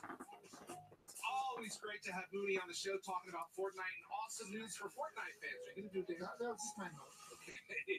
And we can confirm that Fortnite and many other games will enable mouse and keyboard support on Wednesday, November 14th. That's next week. It sure is now.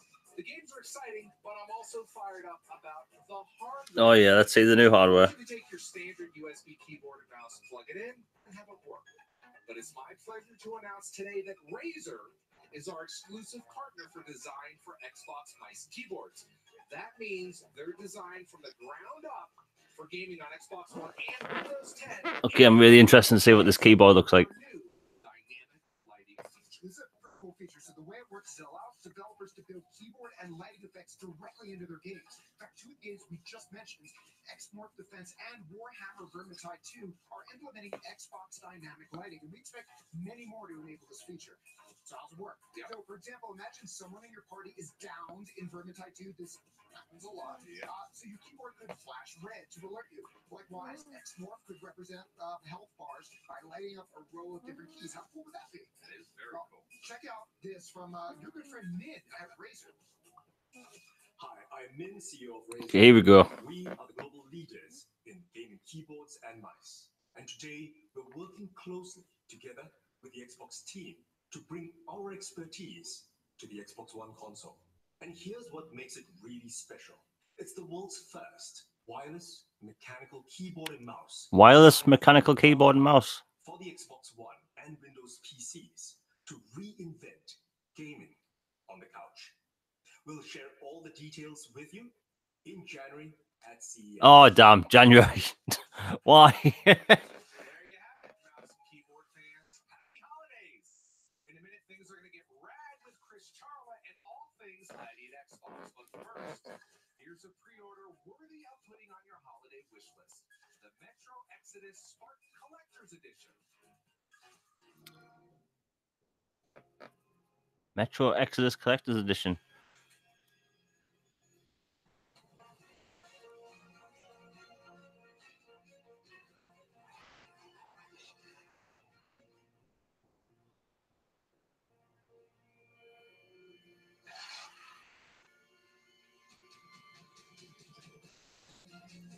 You know, if you haven't already got Game Pass and you prefer digital games, like there's a lot to look forward to.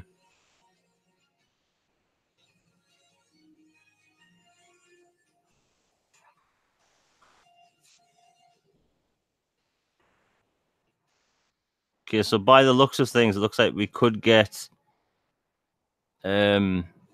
more announcements tomorrow.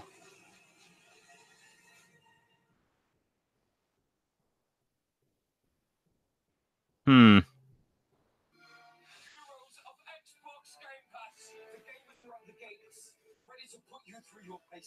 Okay, there's about 30 minutes left, so I'm just looking forward to seeing what that studio thing is. Obsidian right now is doing a live stream for charity, so who knows what happens.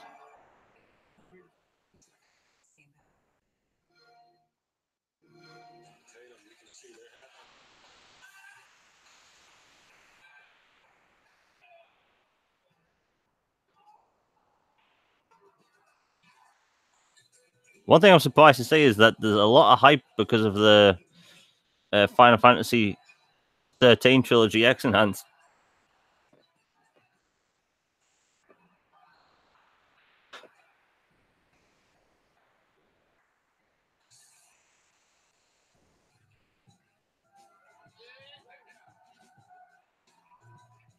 All right. Who's ready for ID at Xbox? I'm excited to be joined by Chris Charla. Well, first of all, because you're awesome, but even more excited, Chris, because you're always, you're dealing with some truly imaginative, fearless developers doing really interesting work. So first of all, welcome. Thanks for being here. Thanks for having me. Absolutely. Think about that wireless keyboard and mouse you mentioned. Like for a mechanical wireless keyboard and mouse, you're going to need a really good battery. So I'm guessing it probably charges via USB-C or something for quick charge. Of games from amazing independent developers from around the world. It's unbelievable. That's ridiculous. All right, now we saw a bunch of great games at E3.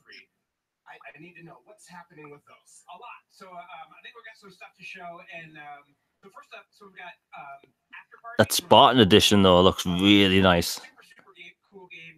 You play a couple who have accidentally died, gone to hell, and you now need to track down the devil and beat him in a drinking game to escape from hell. So this one's going to tell you that I was recently talking about this game on Twitter. And they've recently made some cool announcements. Ashley Burch and Aaron Yvette are going to be doing voiceover talent, and this one's going to be really, really cool. Okay, what else do you got for me? So next up, I can talk Ooblets. We can talk Ooblets. Yeah. We can talk Sable. Oh, your choice. You know what? This is your show. Let's talk Sable. Let's do Sable. So Sable is a super amazing game. Incredibly beautiful, the sort of Mobius graphic novel art style. And let me tell you, when you play it, your thumbs are happy. Just the traversal in the game is ridiculous. It's got an Sable's art style is fantastic. It's like this motion comic. It suits it really well. That's the one I wanted to hear about. That's why I said it. But what's really cool about Ooblets is it's just two developers, just a couple working up in New Hampshire in the U.S., making this whole game. They've been completely open to the whole development cycle. You can follow on Patreon or just on Twitter, see everything that's going on. And it's a beautiful game, super cute, super cozy. And one of the things I think is coolest about it is it just made this design decision. You raise your Ooblets and you used to fight them. And now they've made this design decision. They don't want to fight. So now they have the Ooblets compete in dance-offs. And that's the combat. Is like just dancing. And if you've ever seen the game, it's got a lot of dancing in it. It's just super fun. It's just a beautiful, beautiful game. That's a wonderful adaptation. All right, last but not least, Tunic, yes? Tunic. So never mind a couple. Tunic is being developed by one solo developer, Andrew, a.k.a. Dicey. He's doing everything, art, programming, animation. I mean, you look at this game, and it's like, it's hard to believe this is done by one. Yeah, Tunic very much looks like a Zelda game. It's a good thing. Game development that's happened in the independent community over the last 3 years, where now it's not so much about, like, can you program and everything like that. It's like, how good is your idea? How hard are you willing to work to implement that idea? And now, like, a single creator can implement something like this, which is just super special, super magical, beautiful action RPG. Cannot wait for people to get to try it. All right, that sounds good. So we knocked out the 4 games that we were talking about from E3. This is what I want to know. Great things in ID at Xbox. But what do you got in store for me this holiday season? Well, I will say that there are a lot of long-awaited games coming to Xbox from creators who work with the ID at Xbox program this holiday. And in fact, there's so many good games coming this December that we're bringing back. We're kind of reaching into the past, going a little bit retro, and bringing back one of our famous promotions, twisting it up a little bit. But this December, Winter of Arcade will be coming to Xbox. Winter of Arcade. And we're going to have several games available in Winter of Arcade. What's really cool, we want everybody to play all these. If you get more than one game, there's going to be starts to be some things that really incentivize you and are pretty nice incentives. So we're stoked about it. So Winter of Arcade is coming. I mean, do you guys want to know the games? I left it on you to be the bad guy. I'm the bad guy. We do know what the games are. Unfortunately, we can't say what they are right now, but please, check out the Game Awards on December 6th, and we'll have a lot more to talk about then. All right, well, sounds great, Chris. They brought up the Game Awards twice during this, so probably some marketed stuff as well. Now, let's go to Julia for a couple of world premieres from a little franchise. I think it's called Forza, right? Julia, it's Forza. You wouldn't know how to pronounce it. Oh my goodness, don't start getting me started on the whole Forza thing. Anyway, as you know, it's a huge deal. It's one of the highest growing video game franchises, and it's got 11 games and tens of millions of fans. So Forza Horizon 4 is available with Xbox Game Pass, and Forza does keep getting better and better. So why don't you just take a look at this? Hi everyone, I'm Ben Thakerfeld, Chief Designer at Playground Games. We want to thank you all for your incredible support since the launch of Forza Horizon 4. Your feedback helps shape the future of our game. In addition to the improvements and new features we've been adding, we've been hard at work on our first expansion, which I am excited to announce today. Later this year, the Horizon Festival is heading to Fortune Island, where you'll hunt for... Okay, Evan Greenberg just tweeted, nice to see X018 trending on Twitter, and Matt Booty is not even up yet. Oof. This could be big. Like, what if one of them's a studio no one's even thought of? Like, it's not just the extreme terrain that will challenge you on Fortune Island. For the first time ever in a Horizon game, you'll get to experience thunderous lightning storms and even the Aurora Borealis while you race and explore the festival's newest and most dangerous location. Fortune Island is the largest, most thrilling and most extreme location we've ever built, and we can't wait for you to play it.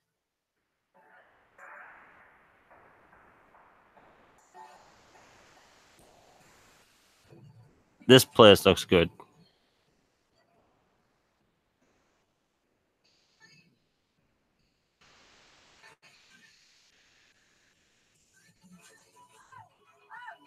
Fortune Island. I should not start this in heels. This is not the way to play this game. Okay, so Fortune Island looks incredible. Wait, whose idea was this to do both these things at once? But that's not the only goodness that's coming to Forza Horizon 4. So what also happens, you know, when you take Ken Block's greatest hits and mix them together with some Forza Horizon 4? Let's take a look. I need help. Help me.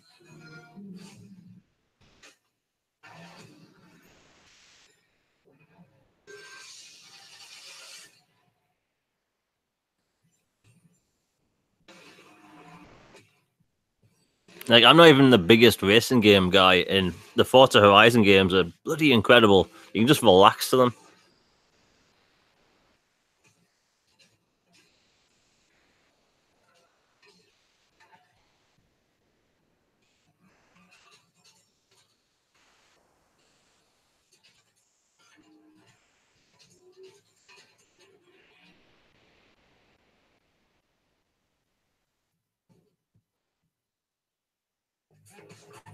You know, you can do so much better apparently when you're not wearing heels. I think you need to go a bit faster, brake a bit. No, he's fine, doesn't need my help.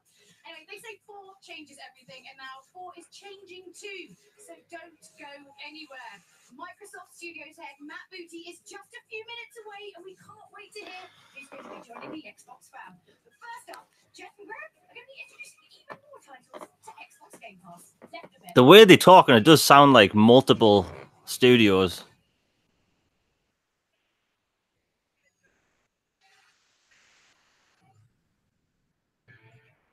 So far, we have told you about 13 games coming to Xbox Game Pass. Crazy Larry can do it.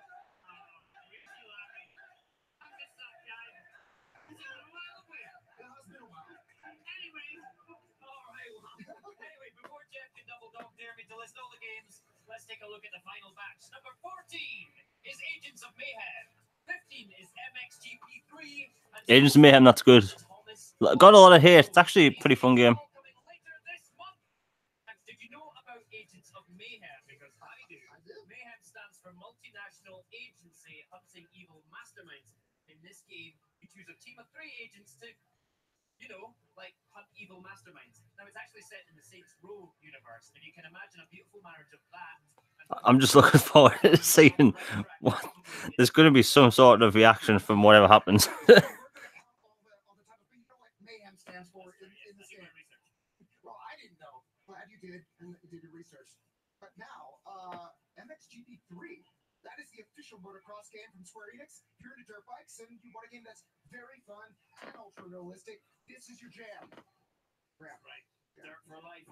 And now for something completely different. Thomas Was Alone is an award-winning puzzle platformer. Now the characters, Thomas included, are actually shapes, each with different abilities, and you need to help them get to the end of the level. And in case you're wondering, Thomas is was alone. That's an easy 1000G right there. Somehow, this game, it doesn't. That he did. And there you have it. 16 games coming to Xbox One. 16! A lot. It's great news for current subscribers, and it might even be better news for those of you who haven't. First month, $1. Definitely worth it. Of Xbox Game Pass right now through the holidays for $1. Or 10 pesos. Yeah. There's more. Oh, okay. Oh, yeah, you're right. That's right. Starting right now, you can go download the Xbox Game Pass app from both the Google Play Store and the Apple App Store. Just search for, wait for it, Xbox Game Pass. Wow. Yeah. Surprise you. Now, the app is not only a great way to browse the catalog, but discover brand new titles on Xbox Game Pass. And the best part, you can queue up downloads directly to your home console and a heck of a lot more. There you go. So that's a lot of Xbox Game Pass news, and I think we're okay with that. We had a great new deal for members joining during the holidays, the launch of the mobile app, and 16 new games. Once again, which games? Let's have a recap. Let's do it.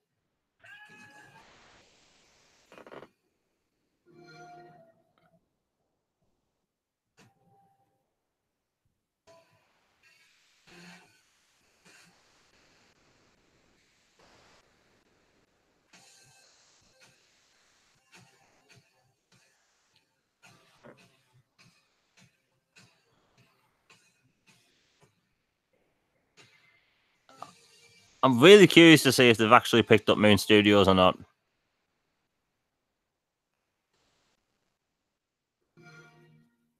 Join now and get your first month for $1. All right. While you're downloading that app, you're going to want to watch this next video, especially you, Graham. Why? What's happening? What's going on? What's going to happen next?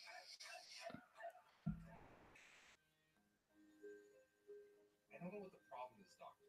This time of the year, everybody's festive. I just can't join the party. There's something missing in my life. You have an Xbox. It's time to get crazy with Black Friday deals. We gotta start by filling the gas in your living room. Up to $100 off the entire Xbox One family of devices. Wow, $100 off Xbox One X. Four kids fighting over a single console. Buy one for each. Save $10 on Xbox wireless controller, including Xbox Design Lab. Hey, Larry, what about games? Games. Oh, you want games? Forza Motorsport 7, 50% off. 50% you don't have to pay. 50% you do. See a thief. Half off. Those guys are not drinking eggnog. Super Lucky's Tale, 35% off. State of Decay 2, 35% off. Player Unknown's Battleground, 35% off. With deals this good, you can't afford not to buy. Well, Larry, what if we want to make it really easy? Then give them the thrill of Xbox Game Pass. Yeah, boy. Join Xbox Game Pass and get your first month for $1 or quarters. This is really building up. It's like you are printing money. Black Friday deal. You don't buy it, the person behind you will. Fine print? Of course there's fine print and a lot more deals. You can read it all right here. Last year there was some really good deals as well. Not for the console, like, but bloody hell, that's a good price.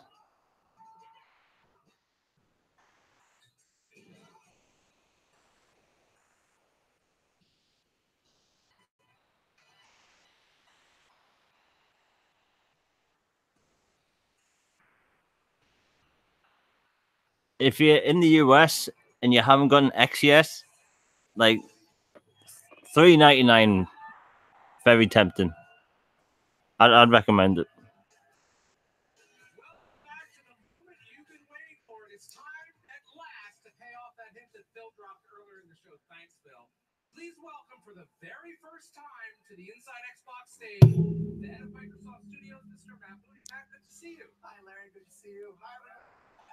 Kid, this is where things can get crazy. Amazing. Your studios have had an amazing 2018. How's that been for you? You know, it has been a great 2018. 2018 for us. We started out the year launching Sea of Thieves. We've had over 5 million players in Sea of Thieves. State of Decay 2, a little bit after that, over 4 million players. And of course, this fall, with the launch of Forza Horizon 4, it's gone great. High-rated game. We're really happy with how it's gone. Fans seem to love it. But I gotta ask you, we talked about 2018, and then 2019 is looking pretty good too. Yeah, we've got some cool stuff coming up. As you've seen here today, we've got Crackdown 3, we've got a new Ori, and later in the year, we'll do Gears 5. It's pretty exciting. I know everyone's excited for that one. Now, Phil didn't leave much to the imagination. The Microsoft Studios family is growing. Tell us about that. Well, if you remember at E3, we had some big announcements. We were able to add 5 new studios. Yep. And we had Playground join the family with the work they've done on Forza. We started a new studio in Santa Monica, The Initiative. And we have Oh, God, here we go. Seattle, Compulsion Games in Montreal, and then Ninja Theory in Cambridge joined. And we're real happy with how that's gone so far and looking forward to the games we're going to see from them. All right, well, tell us who's joining the fold. Well, I'm very pleased to announce that we will be acquiring In Exile Entertainment in Newport Beach, California. Wow. So tell us a little bit about In Exile. Congratulations.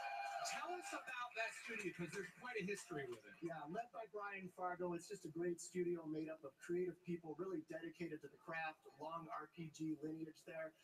They've made games such as the Wasteland series, and of course Bard's Tale. Bard's Tale 4 recently came out, and it's doing great. So we're just really excited to have that team, the people, the craft, joining what we do. Now, when you work with the team and everyone at Microsoft, you look at the portfolio and you're looking for studios that really round it out, right? You know, we look more for starting with the people and the teams. I don't really have a checklist of certain genres or kinds of games. It's more, who are the people, who are the creative leads, and what's their dedication to really excellence. And we've seen that in In Exile. Now, we've got a video from In Exile, so we have a special message from Brian Fargo himself.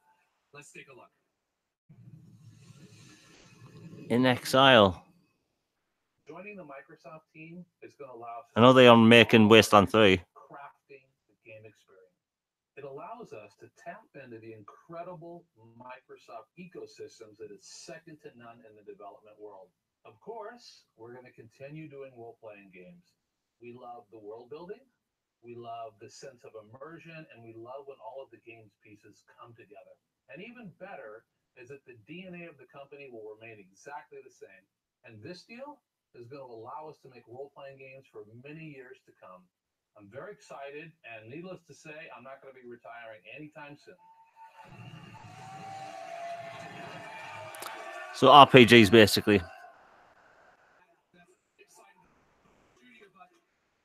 That's one. We talked about 2. So who else is joining the family? We're also very happy to announce that we will be acquiring Obsidian. Oh, fuck. Obsidian, it's happening.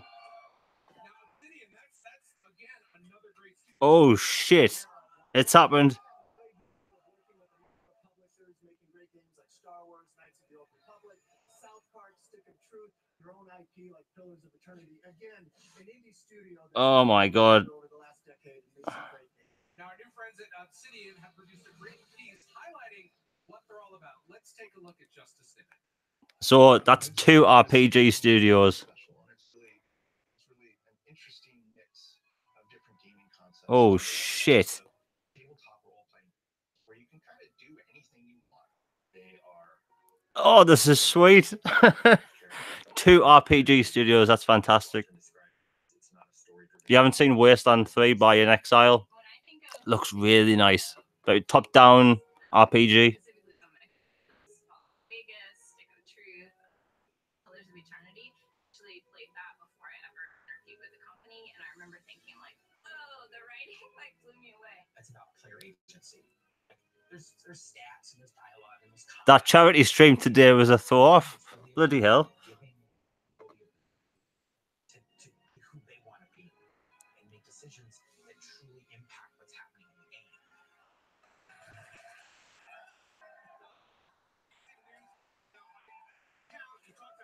That is 13 new studios for the mix. Now, back at E3, we had this big screen with all the different studios. I think it's time we update that. So let's go ahead and update that. Add those 2 brand new studios, which now are part of the Microsoft family, right? Yeah, that's great. And I would just like to say, with these studios, we're going to keep them independent as we have, But even though In Exile and Obsidian share some past going back, I really want to stress we're going to keep them unique and preserve the cultures that they've got. Now you're in charge of the portfolio for Xbox Net, for first party portfolio. That's got to feel great. You must feel really good about the future now, 'cause you're looking way up the pipeline. Yeah, I am just tremendously excited and privileged. It's a great honor to be able to work with such creative teams. And some of these teams Oof. are going to have Obsidian. things that come out soon. They've had some things in the works, but mostly we feel really set up to give our fans new exclusive games for Xbox and a great pipeline of new things going into Game Pass. And that's what they love. They love all of the things you just mentioned. All right, thank you so much for your second word. So I wonder if Wasteland 3 is an exclusive now. Incredible fans, and it is time to wrap it up.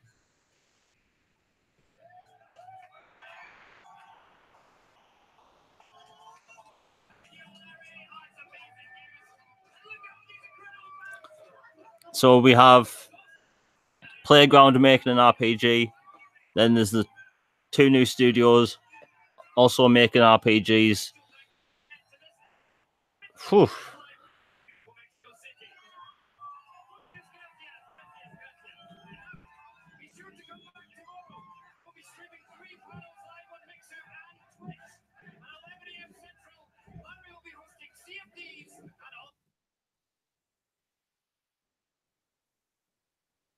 And the stream decides to break at the end. Well,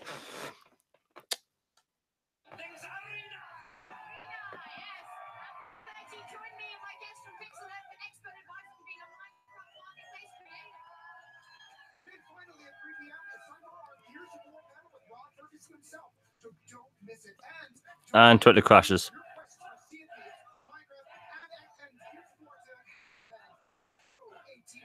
right. Oh my God, we've had so much fun tonight in Mexico City. I am losing my voice. I don't know about you guys. And none of this would be possible without the incredible work of Team Xbox. Okay, so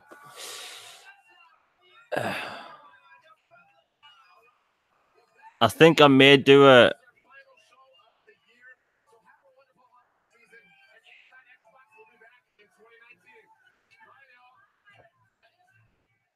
I may do a rundown tomorrow of the things.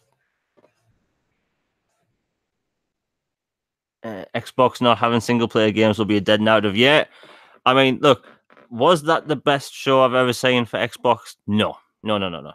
But it had some good stuff. And current games that are popular on Xbox getting updates, the keyboard and mouse thing will help. The thing about the keyboard and mouse thing people don't realize is that that'll entice more developers to put different types of games on the platform. So, your strategy games, your RPGs, like, Wasteland. Wasteland doesn't need a controller. So it doesn't need a keyboard and mouse, but it'll help. But in Exile, more money and still being, independent, allowed to choose what they do. That's really good. Yeah, the salt will flow soon. Do you know what's funny? For the past month, when these rumors came up, people saying, "Oh," on the forums, of course, people are saying that these it would be a bad pickup, because you look at how bad Obsidian's last game did. That game had no marketing, and it hasn't even hit consoles yet. They'll probably do really well on Switch. But no, I thought it was a decent showing. I mean, people really wanted to see the Sunset Overdrive thing that was heavily rumored, but they kept on mentioning Game Awards for stuff, so maybe we'll see some stuff there. Probably not the Sunset Overdrive things. Yeah, no, it was a good inside Xbox. I think a lot of us waiting to show brand new big games was a bit unrealistic, but no, I thought it was decent. And yeah, I may do a rundown tomorrow of it. Hope you all enjoyed it. If the audio's been good, I'll keep this live stream up for people to watch later. But yeah, it was decent, and I'm gonna get some alcohol. Anyway, hope everyone's had a good time. I'm out. Have a good day.